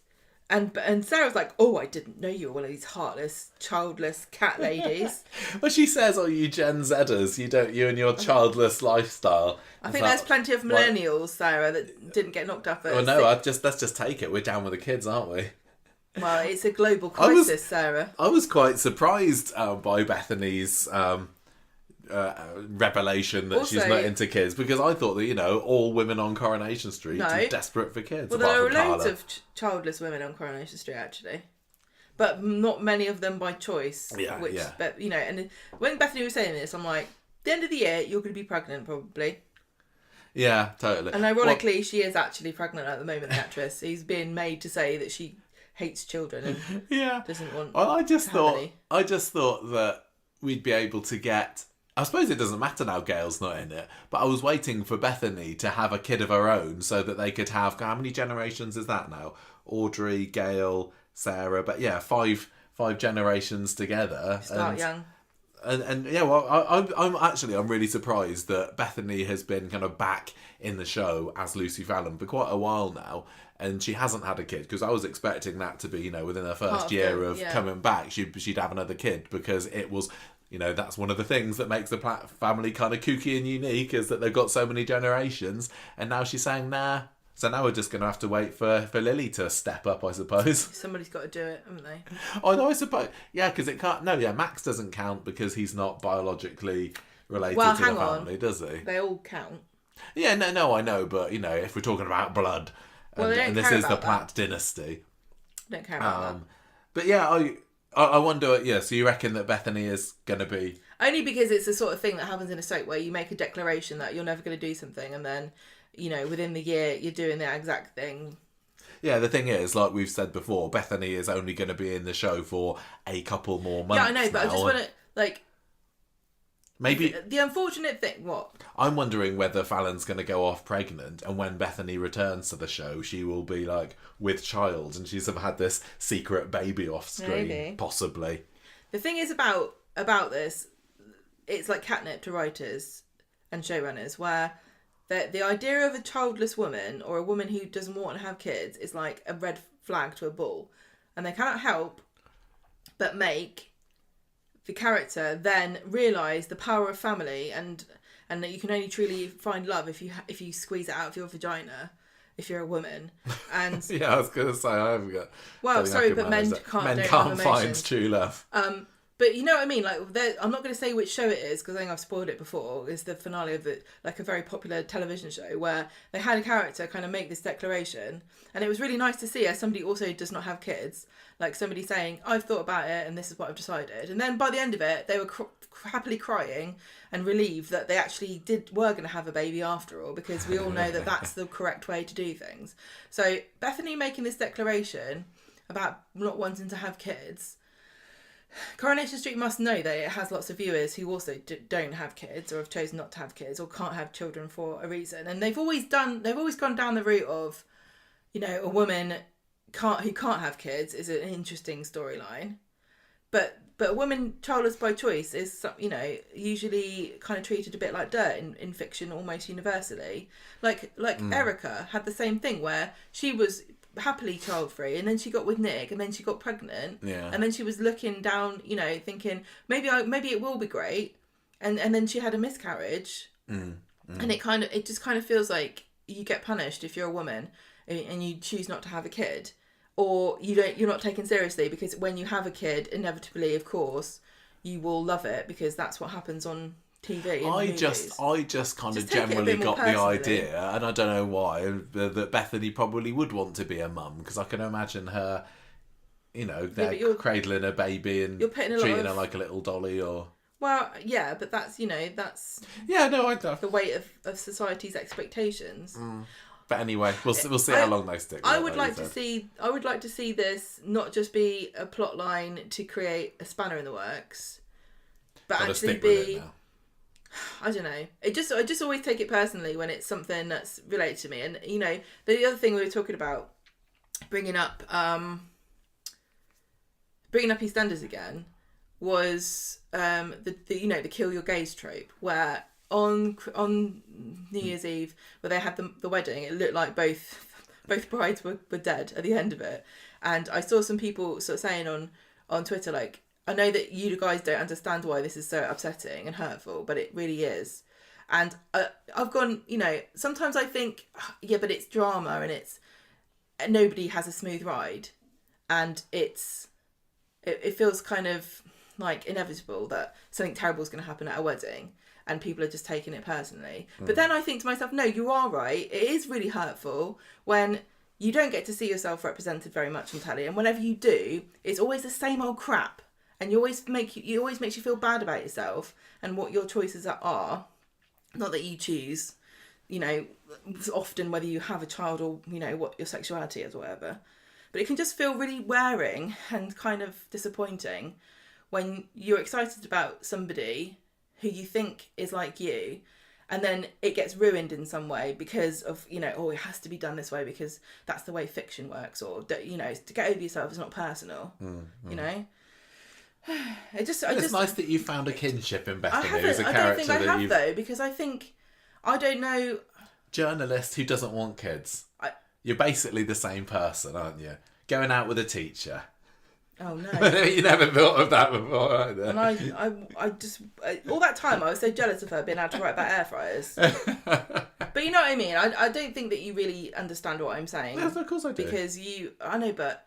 I think it's really hard to put yourself in the shoes when you are catered to, and I don't want to have a go at you, because I think it's really unfair that people have a go at like white men for like being the dominant in culture, but you really don't know what it's like to just not see yourself, you know, like as a woman, as a woman of a certain age, as the phrase goes now. Have you reached the age where you are of a certain age? Yes. For years, there was only ever one girl in everything. The pink one. There was always, if you play computer games, there was one computer character who was a girl. There was an ensemble show of superheroes, there was always a girl in it. Like, when you watch Teenage Mutant Hero Turtles, you had April O'Neil, and she was the girl. You know what I mean? It's only recently that girls get a wide range of different people that represent them.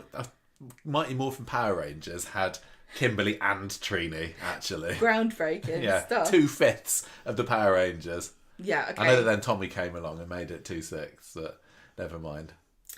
But I get your point in general. There was usually only one character with eyelashes and a bow. And it's not your fault, but you don't really get... And I don't really get, because everyone's white all the time, you know? Up until recently, everyone was always white in everything I watched. I feel that, I didn't understand how important representation was for certain groups of people until I really thought about it. And I know this is all getting really deep. This is deeper than I think that this story was supposed to be. I know, but that's just what I mean. Like, don't make identities a throwaway line in a story when Well, let's see if they stick with it. I think maybe some people are listening and think I'm going off on one again, and maybe some people are listening and they understand what I'm saying.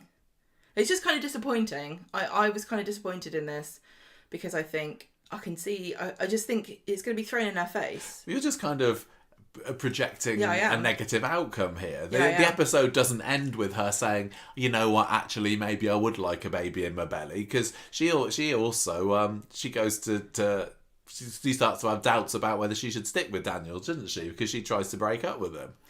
Yeah. And he's like, well, I used to want a load of kids, but now I think I'm happy with just Bertie. And so they end up that they're going to stick together. Yeah. So it's looking fine. Although obviously the course of true love is not going to run smooth here, because there is the elephant in the... But it's just catnip, Michael. Can you see what I'm saying? room. It's just catnip. It's the same as religion. It's the same as like with Dee Dee and Billy, and I think they've really corrected themselves on how they're treating Dee Dee. I think they've done a really good job on representing a religious character in a more sympathetic way. But before Dee Dee turned up, when a character on Coronation Street would turn up and go, I'm a Christian, you just know the writers were foaming at the mouth to go, oh really? Oh, are you? Well, you won't be when I've finished with you. I'll tell you that for nothing. Yeah, crisis of faith story incoming. Yeah. Or you're going to be a nut job. Well, yeah, if you're going to be some kind of fanatic. Although Emily, goes against that, doesn't she? But that was because she was grandfathered in, quite literally, from a time when everyone was religious. Mm. And it would have been, you would have been watching it and you knew that if somebody turned up in 1962 and went, I don't go to church, you were like, they're going to die. Yeah, that was the how smoking is now. That's how you can tell that someone's a villain now. They're an evil criminal. Yeah. Although we haven't even seen Matty and Logan with even a vape, have we? You'd think they would be definitely up Logan was eating a bag of sweets. Was that this It week? was menacingly eating from a striped white and pink bag of bonbons. He offers one to Kit and he's like, no, because I'm 31. Sorry, Kit, but when you get to 40, you'll realise the importance of a lovely sweet. I don't think I've ever been off sweets. I don't think it makes sense to say that sweets are age-related. I mean, how much does Rita love numbing on a boiled sweet from the corner shop? That is true. That is right. Well, I would know if they would ever have scenes in the cabin. Maybe they've shut down because nobody's buying sweets anymore because they're all over it. There were people complaining, rightly so, I think, about that. I think it was on the forums earlier this week about the fact that the cabin is never featured. And it's been like, I'm going to say at least 2 years, maybe 3, since it's ever had any kind of regular appearance. And yet it's there, right, literally in the middle. Well, it's not in the middle of Coronation Street, but pretty much in the middle of the street. It should be the heart of the show. If not the Rovers... It always used to be the Rovers and the cabin at the heart of the show. And people are complaining that the Rovers is empty these days, but at least we're seeing it. Yeah. I guess, maybe it does reflect modern times and the fact that people don't go to the paper shop anymore. But if that's the case, maybe it's time to get rid of it. Well, we said the same about the factory, but they've made it more... It's easier to have scenes in the factory. And I think Coronation Street is just really... adverse to making any major changes to the agreed upon look of the street, aren't they? You can't bulldoze anything because Coronation Street looks like this. You can build up your other things around it. Wow. But back in the day, the frontage of the street, especially that side of the street, changed more often than Ken Barlow changed his pants. Can't believe it. And that was fairly regularly. Anyway, Bethany said to Daniel, I don't want kids, and he's like, I don't want any more anyway. Yeah, so it's all fine. I loved also this tacit admission that I don't think he's self-aware enough to understand what he just said. But Daisy was telling Bethany that he said he wanted a football team to have the kids. And then when Bethany asks him about this, he says, it's a lot more work than I thought it would be. I don't want it anymore. It's like, as long as some other woman's doing it and raising the kids and doing all the stuff, I don't mind having a football team. But as soon as I'm involved in any method, any element of child rearing, I only want one. And but Daniel's got the excuse of, nobody raised me. My mum disappeared when I was 12 or something. Why can't Bertie simply raise himself? Yeah. I mean, maybe his problem is like, wild. Yeah, Bethany, I thought about it a bit more, and I don't have enough money to raise my children individually in houses separate from one another. Was Daisy, and maybe this was something really obvious that I missed, was she in the room at the pub at the end where, yeah, she was talking to them when they were saying we're still on, and did she hear them say Daniel's decided he doesn't want kids anymore? Oh, I don't remember that. Because that would probably be quite crucial, wouldn't it? If she wants to have Daniel's baby and she's like really got her fingers crossed that this baby in her tummy is his, now she's heard him say, actually, I don't want kids anymore, that's going to... Yeah, but if Daisy's pregnant, that's fine, because Daisy will do all the work. But if Bethany was to get pregnant, Daniel knows he'd be left holding a baby while she goes and writes, top 5 air fryers for 2025. No, but if she's now heard that Daniel doesn't want to have kids... Yeah, I understand what you're saying. I was just making a joke. Oh, fine. Anyway, so that's what has been going on there. There's so much darkness. And there is so much. I think we should move to something a bit more light-hearted, like elder poisoning. Abuse. This is something else that people have been factitious disorder imposed upon another. This has really got the goats of the online complainers, and I think possibly rightly so here, because I just try to avoid online stuff, negative stuff. I think you're right. I think you're right. The only thing I see now is Swarla fans talking about how much they love Carla and Lisa, which is totally all I just want people to be happy and enjoy stuff. Kate Brooks has said that this is a really nice relationship that Ken and Cassie have got, and it's all very sweet. And at the moment, I'm still... in the half of me is thinking, yeah, it kind of is. I haven't seen any of her comments. I just can't reconcile that with what I'm seeing on screen, which is Cassie doping him up with antihistamine or whatever it is that she's poured into his tea. But just to point out that Kate Brooks is going to say certain things that are going to be intentionally... Everyone involved in Coronation Street, from the press to the actors, are going to say things that are sometimes misleading in order to protect the future outcome of a storyline. So you had, like, Ali King talking about Swarla and saying, oh no, I don't think that Carla's interested in a relationship right now. And that was all misdirection to make it more interesting when they actually did get together. You know? So when Kate Brooks is saying, oh, it's a wonderful relationship between Cassie and Ken, it's not like she's got a lobotomy and she hasn't realised that Cassie's poisoning him, because she actually is involved in the show. I don't know why I don't know the context of what she's said it or when she's referring to. But the problem is, it is really sweet and cute what's going on apart from the poisoning thing. I absolutely There's always one fatal flaw, isn't there? I absolutely love Ken and Cassie together, apart from the fact that he doesn't realise that he's being drugged. And I know that's just a small little thing, but it really just stopped me from fully committing to this. It's like me. Little friendship they've got going on. A perfect woman, wouldn't I? If it wasn't for my fatal flaw. Which is? I'm going to let you tell me what that one is. Maybe that's after recording. I think it's I spend too much money on food. Definitely, that's my only vice. That's your only vice. Apart from that, absolutely perfect, darling. So anyway, Steve on Monday is telling Ken that it's time he started looking for somewhere else to live, because I think Tracy had been making noises about that last week. Or maybe it had been Cassie, I can't remember. Yeah, it was Cassie, wasn't it? Cassie told Steve to get his... Oh, yeah. To get himself sorted out. Yeah. So Cassie starts doing a bit of... manipulation. A bit of crocodile tears later. She's crying. And I think I thought, oh, at last, this is going to be when she confesses that. Because I think that's what we're supposed to think. She's like, oh, Ken, I've done something really stupid. I can't believe it. Oh, I don't want to tell you. And then you think, oh, she's going to confess to the doping. And she's like, oh, I just went really overboard with buying Christmas presents for the family. We don't have and I blew the budget. The accent. I do. I love doing the accent. I know, but and I maxed out my credit card. Right. And now I owe a fortune. So she's... Oh, I know what that's like. Yeah, that's my fatal flaw. That's your vice, Gemma. Yeah. You have had a few, credit cards in the past. Anyway, Ken clearly falls for this. I love him. And offers to give her an advance on her wages. So she's like, oh, are you sure? Oh, go on then. This is the other thing with Cassie. Don't be buying We're seeing people. so little with her at number 9 these days, aren't we? We had a little scene at the end of... Which one's that? The Dobbs house. Okay. The house where her actual family live. Mm-hmm. I wish that we had a bit more interaction with them. We had that scene with her and Evelyn where she was like poo-pooing her ideas of signing up to do the law degree. But yeah, it is odd how she came in as Tyrone's mum, and that's just like a little footnote in a character bio now. I know. She's Ken's carer, front and centre. I don't, yeah. Man, we're saying that it's quite nice plotting that the David, Shona, Kit, Cassie, Lisa, Carla, all of those stories are kind of weaving nicely in with each other. But yet you get this, and you get a person who's has nothing to do with her, son and daughter-in-law and grandchildren, apart from off-screen buying them a load of Christmas presents, apparently. Although that's not actually what happened, is she? She didn't actually do this. No, she's not. Anyway, Ken's offered to give her a load of money, so she's like, thanks very much.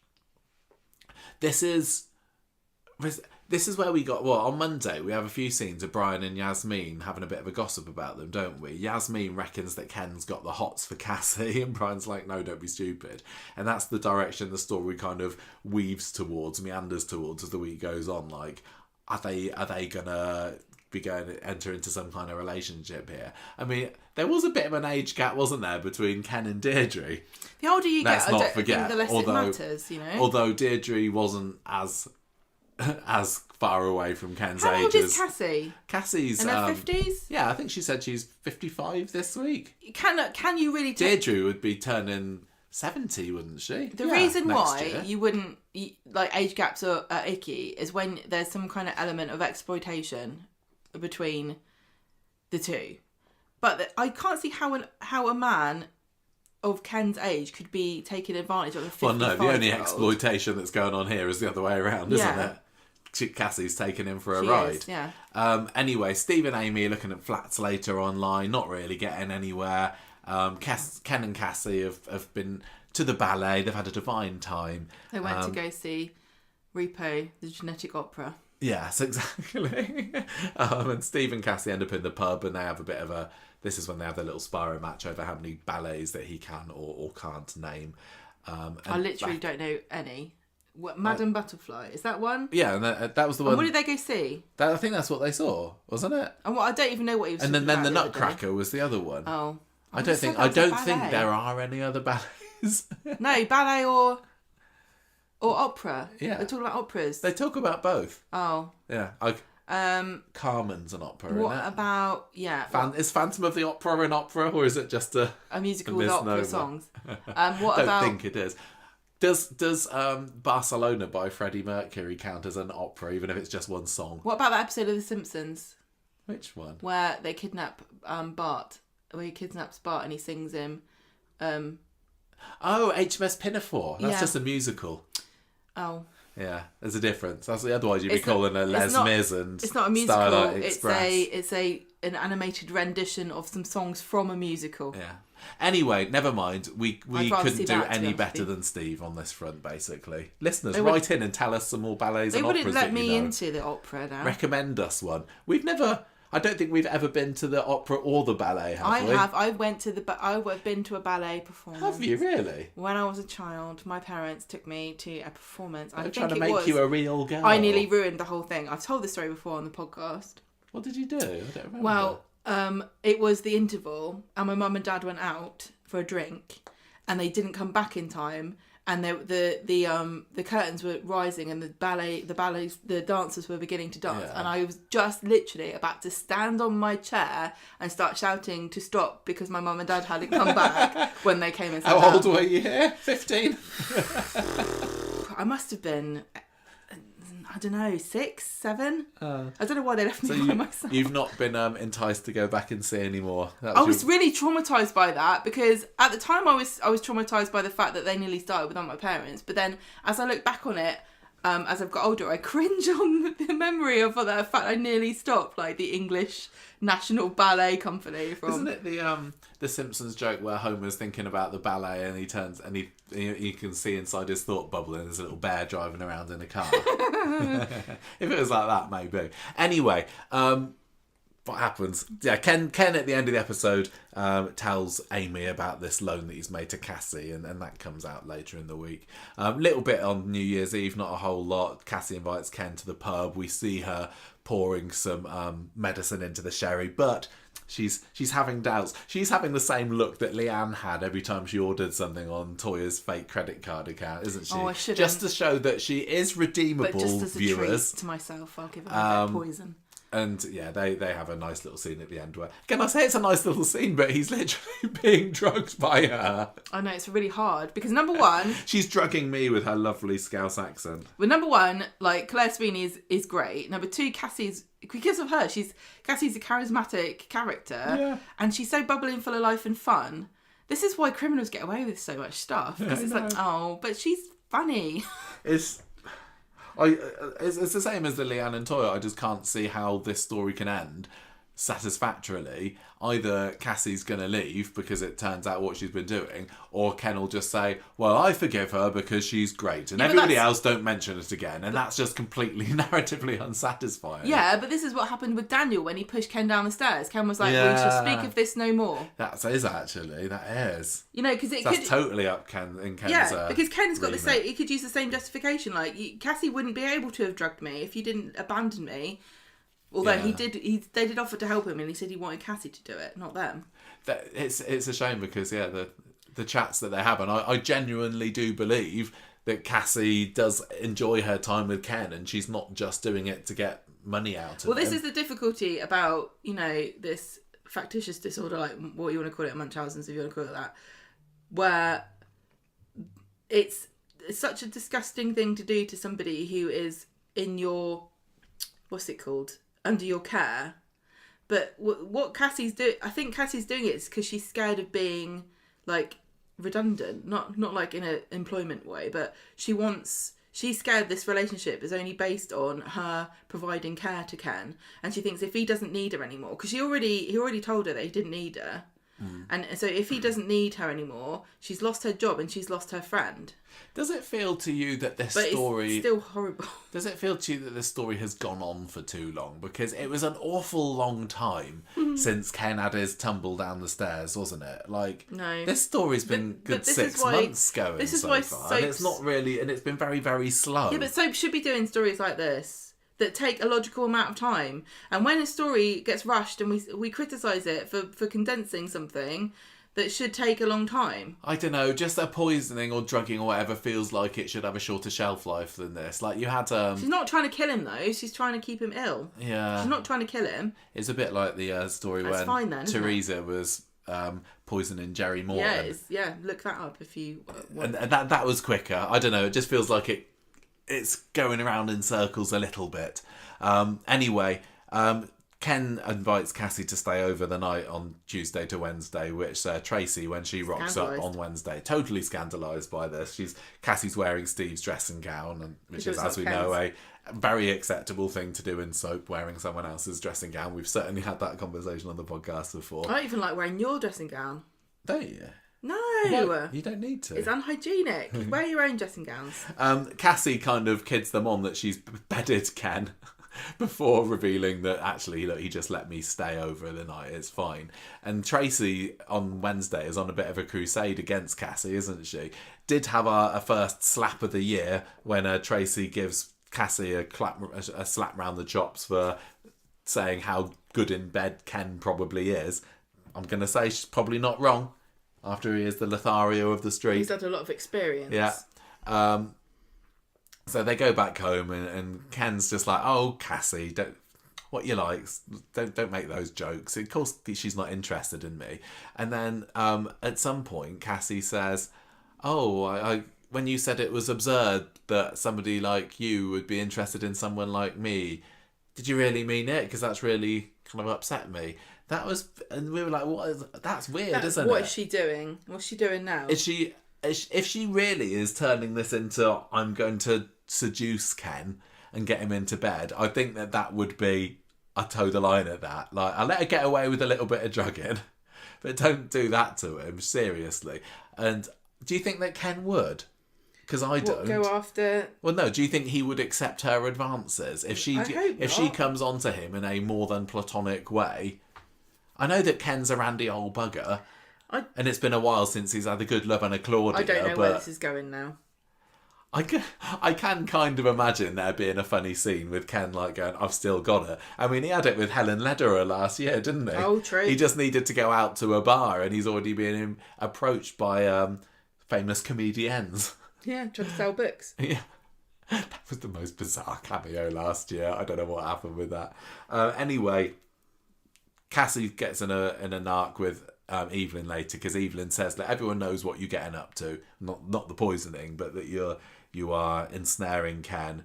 And Cassie's like, oh, sod off. At least I'm not trying to fake how clever I am by getting into university or something like that. Friday, Tracy wants to set up a spy cam. Does she do it? Does she put a spy cam up?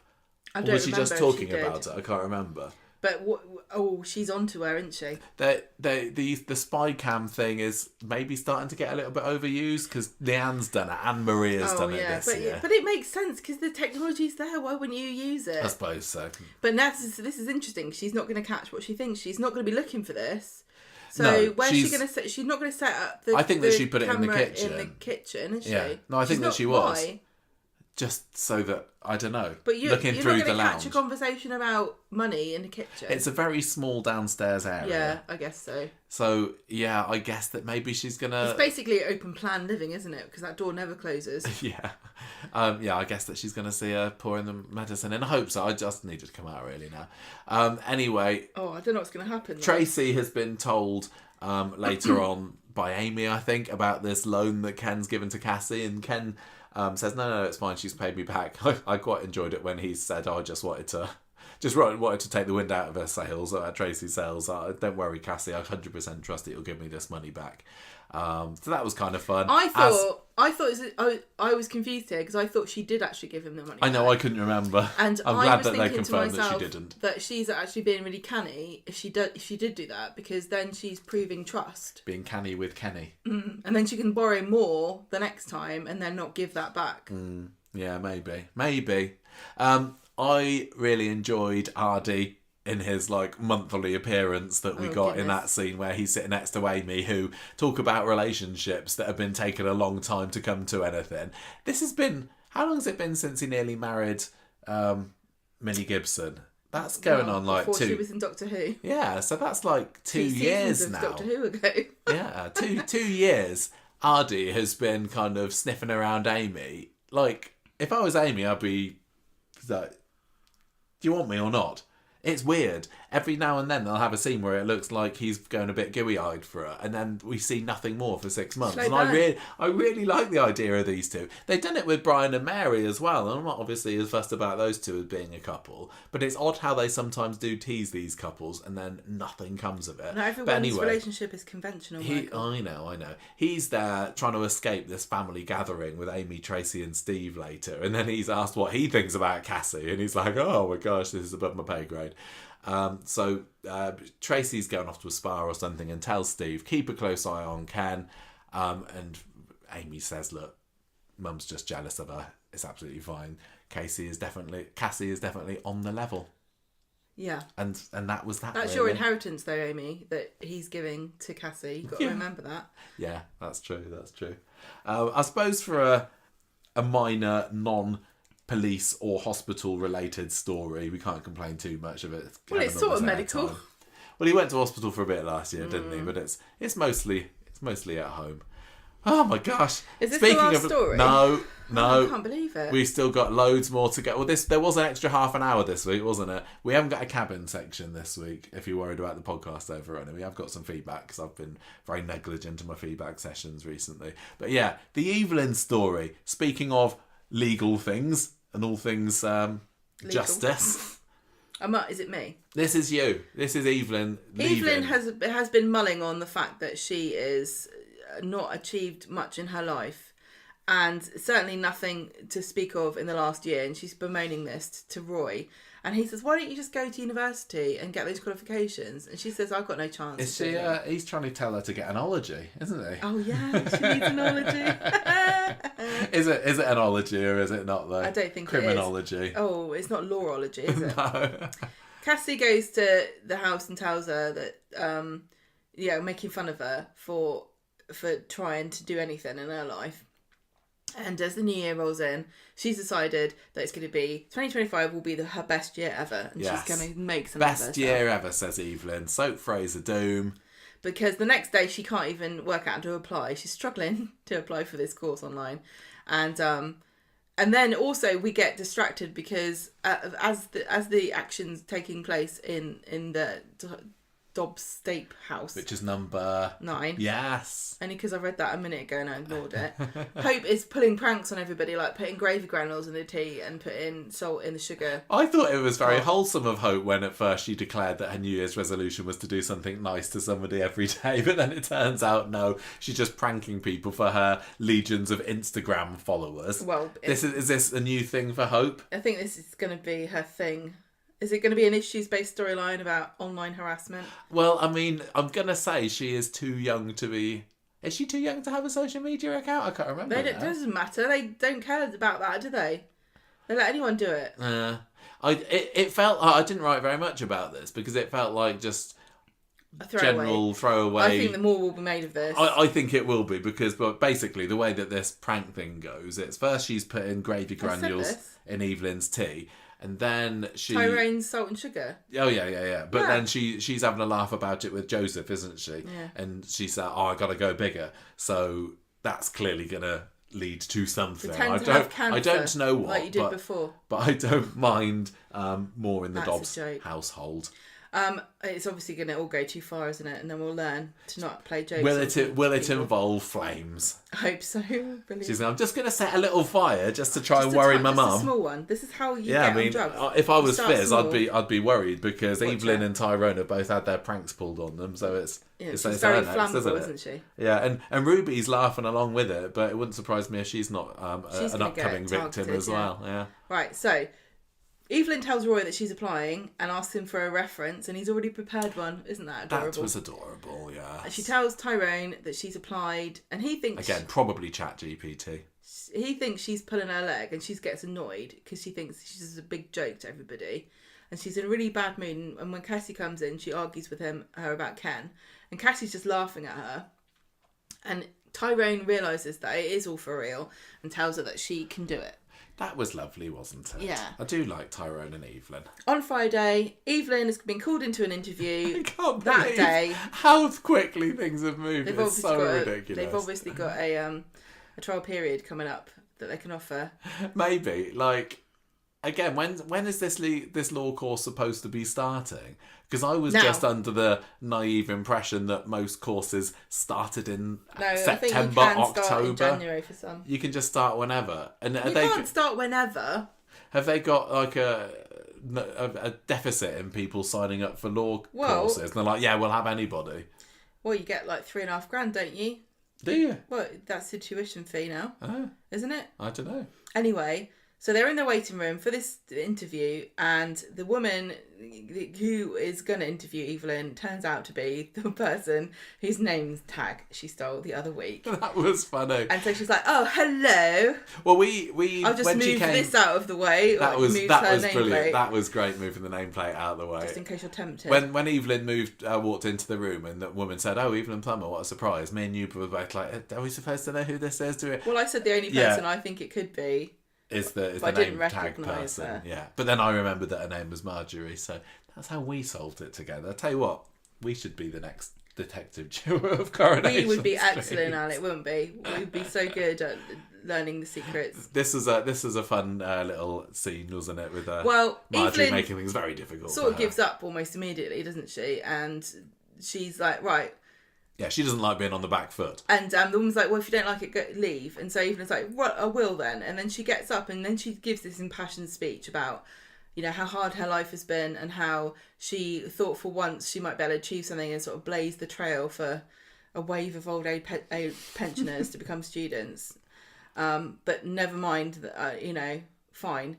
And the lady's like, interesting. She likes the cut of Evelyn's She's jib, like a maiden she? aunt in a Jane Austen novel who's just been dressed down by the plucky heroine and then secretly goes away and gives them an inheritance of 10 guineas a year or something.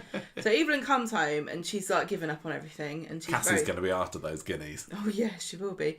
And she's mad about everything, but then she gets a phone call and she's like, whoever it is, you better be snappy because I'm busy and being a grandmother. And then she doesn't quite believe them at first, but then she rushes off and tells Roy that she got in. Hooray.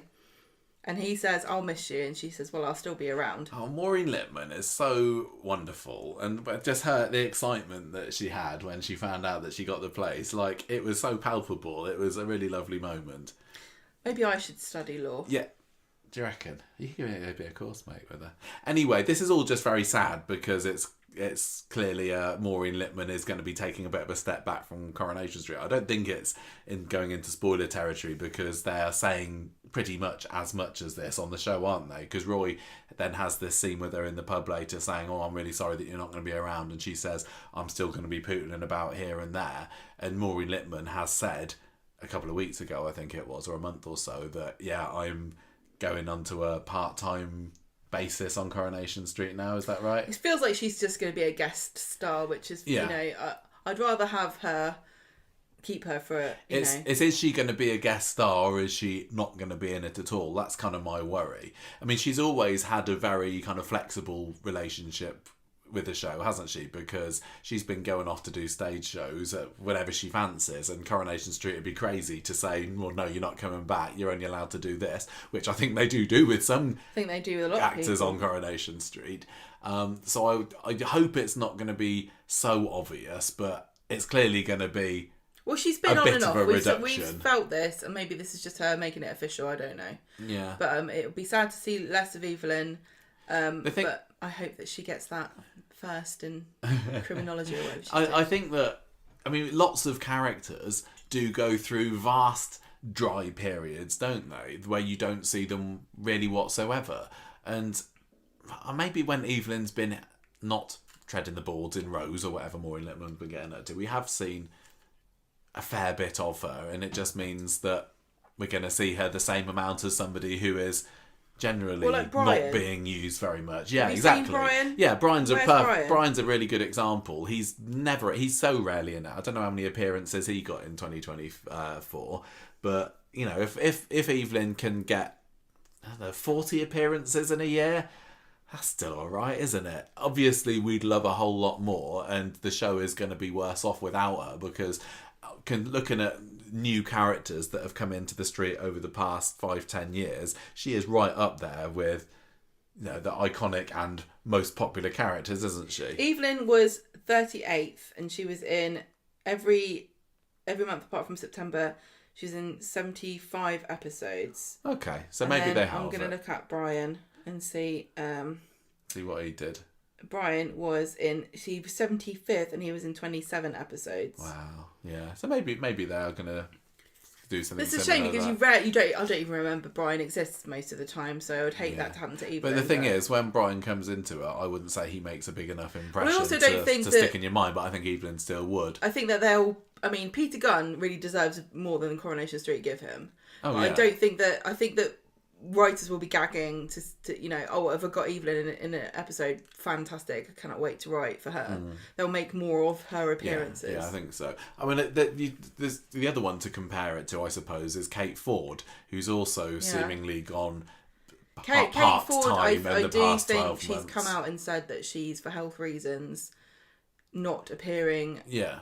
As she's not full time. I think that's true. Yeah, and yeah, we've definitely seen her coming in and out this year. So it's not the end for Evelyn, but we will be seeing a bit less of her, which is really sad because she's great. No one ever goes and lives in Scotland or Wales, do they? They're always going to Spain or France or Germany. They never just go. You're only allowed to go seemingly to Ireland if you're Irish. Crystal go up to Scotland. Who's Crystal? Ryan's Crystal mate. She was in it for 5 minutes. Well, Peter and Susan went up to Scotland when Alia went to Ireland. Yeah.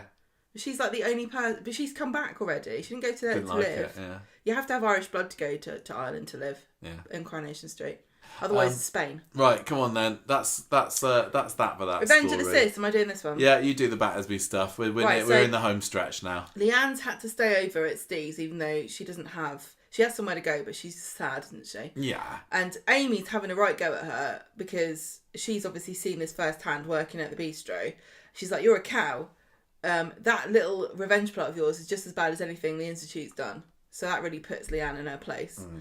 And Toya's just always, I don't know if she's doing this maliciously now, always being really nice. Malicious niceness. Yeah, like aggressively.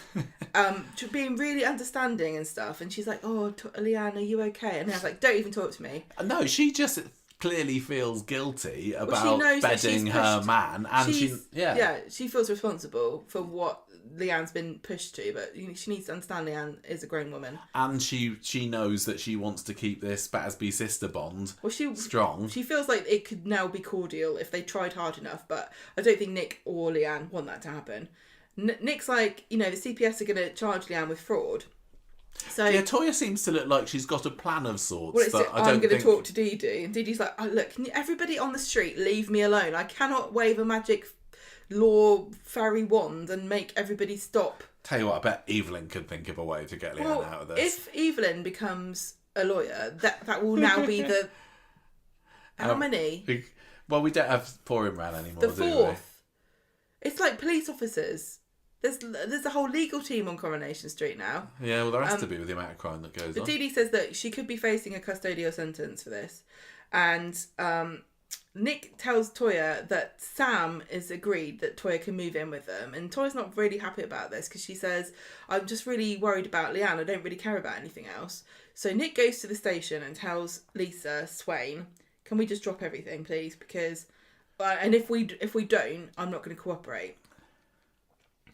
And so that's what Swain knows then. But yeah, and then Swain. Yeah, that just kind of makes it worse, doesn't it? Well, I love this because Lisa Swain has got no sympathy or patience with any of these idiots from this family because she's already had her sister, Toya, hold over the calls about killing her husband. Mm-hmm. And if she gets a sniff of what Leanne said about that in the bistro over Christmas, the fact that Toya did kill Imran on purpose, she will love to haul Toya that's still a little bit dormant, isn't it? I don't know. I hope that comes up again. But has Abby? She was slightly in it this week, wasn't she? Not really. Not that much, but yeah. Watch this space on that one. I still say. So anyway, Lisa's like, "Right, you've got to come into the station because we're going to formally charge you."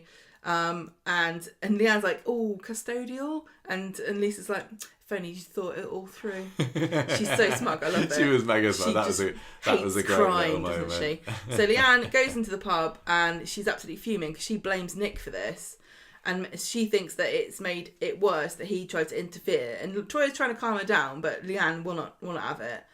And then on Tuesday she's still mad and frosty about everything. But Nick and Leanne. Nick and Toya in the pub, they don't care. They have a lovely snog during the snow patrol scene. Yeah. And that's it. That was it for that. It was kind of New Year's and then it was over, wasn't it? So just been put on ice for a little bit. I just love how much of how oblivious Leanne is to her hand in the situation. She knows she did this, but she will not take any responsibility for it. I know. Magnificent. She said, "Does it count in my defence if occasionally I gave a guilty look to the camera when I was ordering a pair of frilly knickers?" Do it. Cassie's like, "I'm right there with your sister." Yeah, it's not our fault, is it? We've just drawn this way. The guilty look sorority. Talking of someone who is sorority, up to no good, but it's not her fault because she's just written that way. Lauren, you're not comparing Lauren to Jessica Rabbit, are you? All these bad girls. It's not their fault. This is you. She's not. Oh God, sorry. God, no, it was not. Max is just being a bit of a plonker about not telling her that she's going to be in trouble. Dee Dee says she's going to have a pretty hardcore prosecutor baying for her blood when this comes to court. I think you probably better tell Lauren so she's prepared for it. And Max is like, "Oh no, I don't want to make her feel sad or worried." So he gets talking to Lauren later and says, "Oh, it's going to be fine. You're going to win. Don't worry about it." Frankie needs you. That everyone will see that. It'll be right as rain. So Dee Dee's the one that later has to break the news to Lauren that she's going to be in for a bit of a hard time. She tries to do a bit of role playing with her, being the prosecutor, and Lauren doesn't do a very good job of defending herself. So, oh no, things are looking bleak for Lauren. She'll be fine. She's going to be totally fine, isn't she? I think she'd go down. Do you really? Do you really think she's going to go down for this? Not a chance, Sadly, says I don't care because... Yeah, I don't care. I really don't care. I'd rather she went away for like a year and then came back as like a different personality, because they've done this with people and they've turned them around and they've turned out to be really lovely characters. Like, you know, Kelly Nealon was like that. And I do think Kate Fitton's got so much potential, but not with Lauren as she is now. Yeah. Everyone hates her. I don't know anyone who likes Lauren. I think lots of people can sympathise with her. But, you know...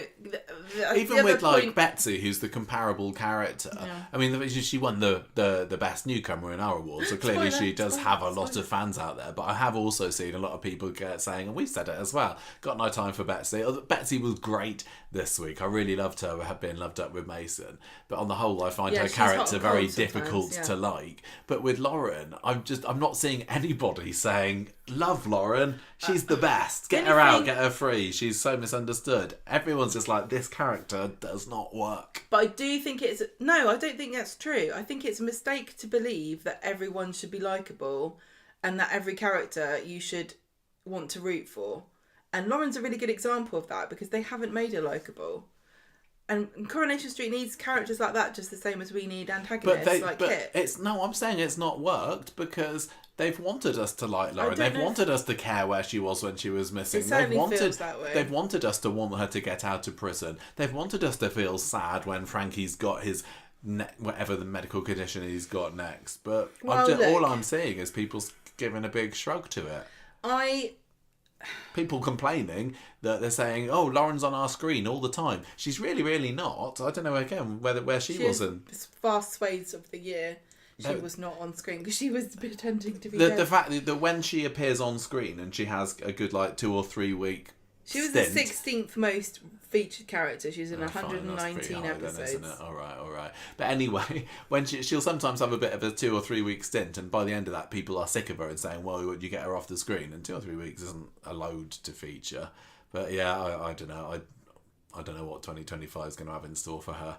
I hope that they throw away the key, but I think that she'll be fine. So. That then brings us to the end of our Street Talk section. But of course, we have to give our score for the week. Now. All of that, what we just talked about, happened. I know. But we didn't actually run too long on Street Talk today, considering there was extra half an hour. And I complained about things. I just didn't have a whole lot to say about it. Some of the stories weren't making a huge amount of progress, despite the extra a bit of time. I enjoyed the Evelyn story despite the fact that it means less Maureen Lipman on the show. I quite enjoyed what was going on with the Warner Brothers, and even some of the Carla Lisa stuff was okay, but then there was that horrible what's it called? No, hallucinating scene that was just silly. Oh, by the way, I realised I said it was knocking in the cafe. It was a dog barking that she heard. Oh, okay. Right, yeah, Gemma has been doing some stealth watching of ITVX with the mute on her phone. She was turning around, she could hear something. I am going to give this week... Sorry. That was a good yawn. Sorry. I'm going to give this week 3 failed hairdressers in the Premier League. 3? Yes. Wow. I was thinking of 2.5, to be honest. Are you kidding? It was New Year's Eve. I know, it was a letdown. Oh, no. It was fine. It was just like, okay. I wasn't totally bored, but there was very little there that made my heart set aflutter. Ooh. What are you giving it? I'm giving it 4. Oh, okay. 4. 4 phantom dogs barking in the bog at the cafe.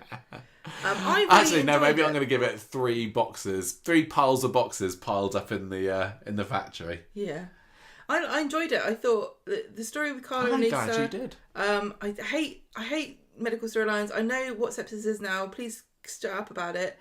I I did like the police stuff. And yeah, there's a lot of interesting things that happened. Who is Ton my personnage de la semaine? Oh, je ne sais pas. Who is yours? Well, I don't want you to steal my idea. It feels like I say it quite a lot first. But all right, who should I say then? Whoever it was that had in their house a World War II helmet that is now really sad that maybe they'll be happy because they'll get it back. Maybe. They've probably bought a new air fryer by now. I'm giving it to Mason. Oh, interesting. Mason is my character of the week because I really enjoyed his scenes. I feel sorry for him despite the fact that I really, really shouldn't. I thought Luca Tulin put in a great performance. I enjoyed the cooking stuff. I enjoyed the relationship with Sally and Tim. I like the fact that he kind of took a risk in getting justice seen to, although I guess he was kind of doing it just to get his brothers off his back. Yeah, Mason for me. I'd invite him to work in my German restaurant this week. I don't know. Carla or Lisa, maybe. For me, but how do I pick? You can't just combine their names together and say it's Swarla as your character of the week, Gemma. No, I can't, can I? Because I get in trouble. You would get in trouble with me. Who was? So Carla did a bit of lying to Lisa, but then Lisa was a bit too focused on her case and not on her woman. But we have different ideas about who gets character of the week because you seem to think it's some kind of like. You're going at it from a teacher's perspective, like pupil of the week, and you cannot give it to anyone who's been naughty. Whereas I value naughtiness. And I totally give it to naughty people. Why else do you think feeling's gone so high up? You used to say that you couldn't give it to someone who was bad. Yes, you have. Didn't. Listeners, has Michael not given? I've definitely never said that. Yes, you have. You bloody have. I know you've given it to feeling in the past, but you've always said that it's not a reward for bad behaviour. I've given it to Leanne just in the past 6 months. I think you might have changed your tune over the last. Sometimes it's to do with Rebecca what the character's doing. Sometimes Rebecca, it's how entertaining. You know. Right, go on then. Who's your character? In the past, has Michael or not said that you can't give it to a naughty character? Because he definitely has. No. You definitely have. Right, look, stop beating around the bush, Gemma. Who is your character of the week? Is it? I think it'll be Carla. Carla, Kidney Carla. And it was her birthday. Oh, that's a cop-out. I don't give a And I'm not talking about think. the cop, Lisa, you're knocking off the podium. I don't care what you say. Week. You're lucky I didn't give it to the man who... I'm going to give it to Matty then, because he's eating sweets. No, it was Logan that was eating sweets. Matty was as well. Was he? I thought it was Logan. I thought he was holding a bag. Oh no, maybe it was. It feels like... This is the thing about the Warners. It was funny because Logan was the first of them to be introduced, and it really feels like he's taken a back seat to Matty. Matty seems to be the main Radcliffe brother at the moment, doesn't he? And I don't get why they haven't got like equal footing. I think Logan is the more intimidating of the two as well. He looks more scary. He does look proper more scary. Matty doesn't look that scary. Matty looks like the Disney prince who turns out to be a cad. Yeah, you're right. Yeah. Sorry, Matty. He's It's the cleft in your chin. You just look too like classically handsome. Is he like a bit of a Gaston? He might be the less buff Gaston. Is that bag full of boiled eggs rather than boiled sweets? We'll never know now. Right. Okay. That's our street talk done.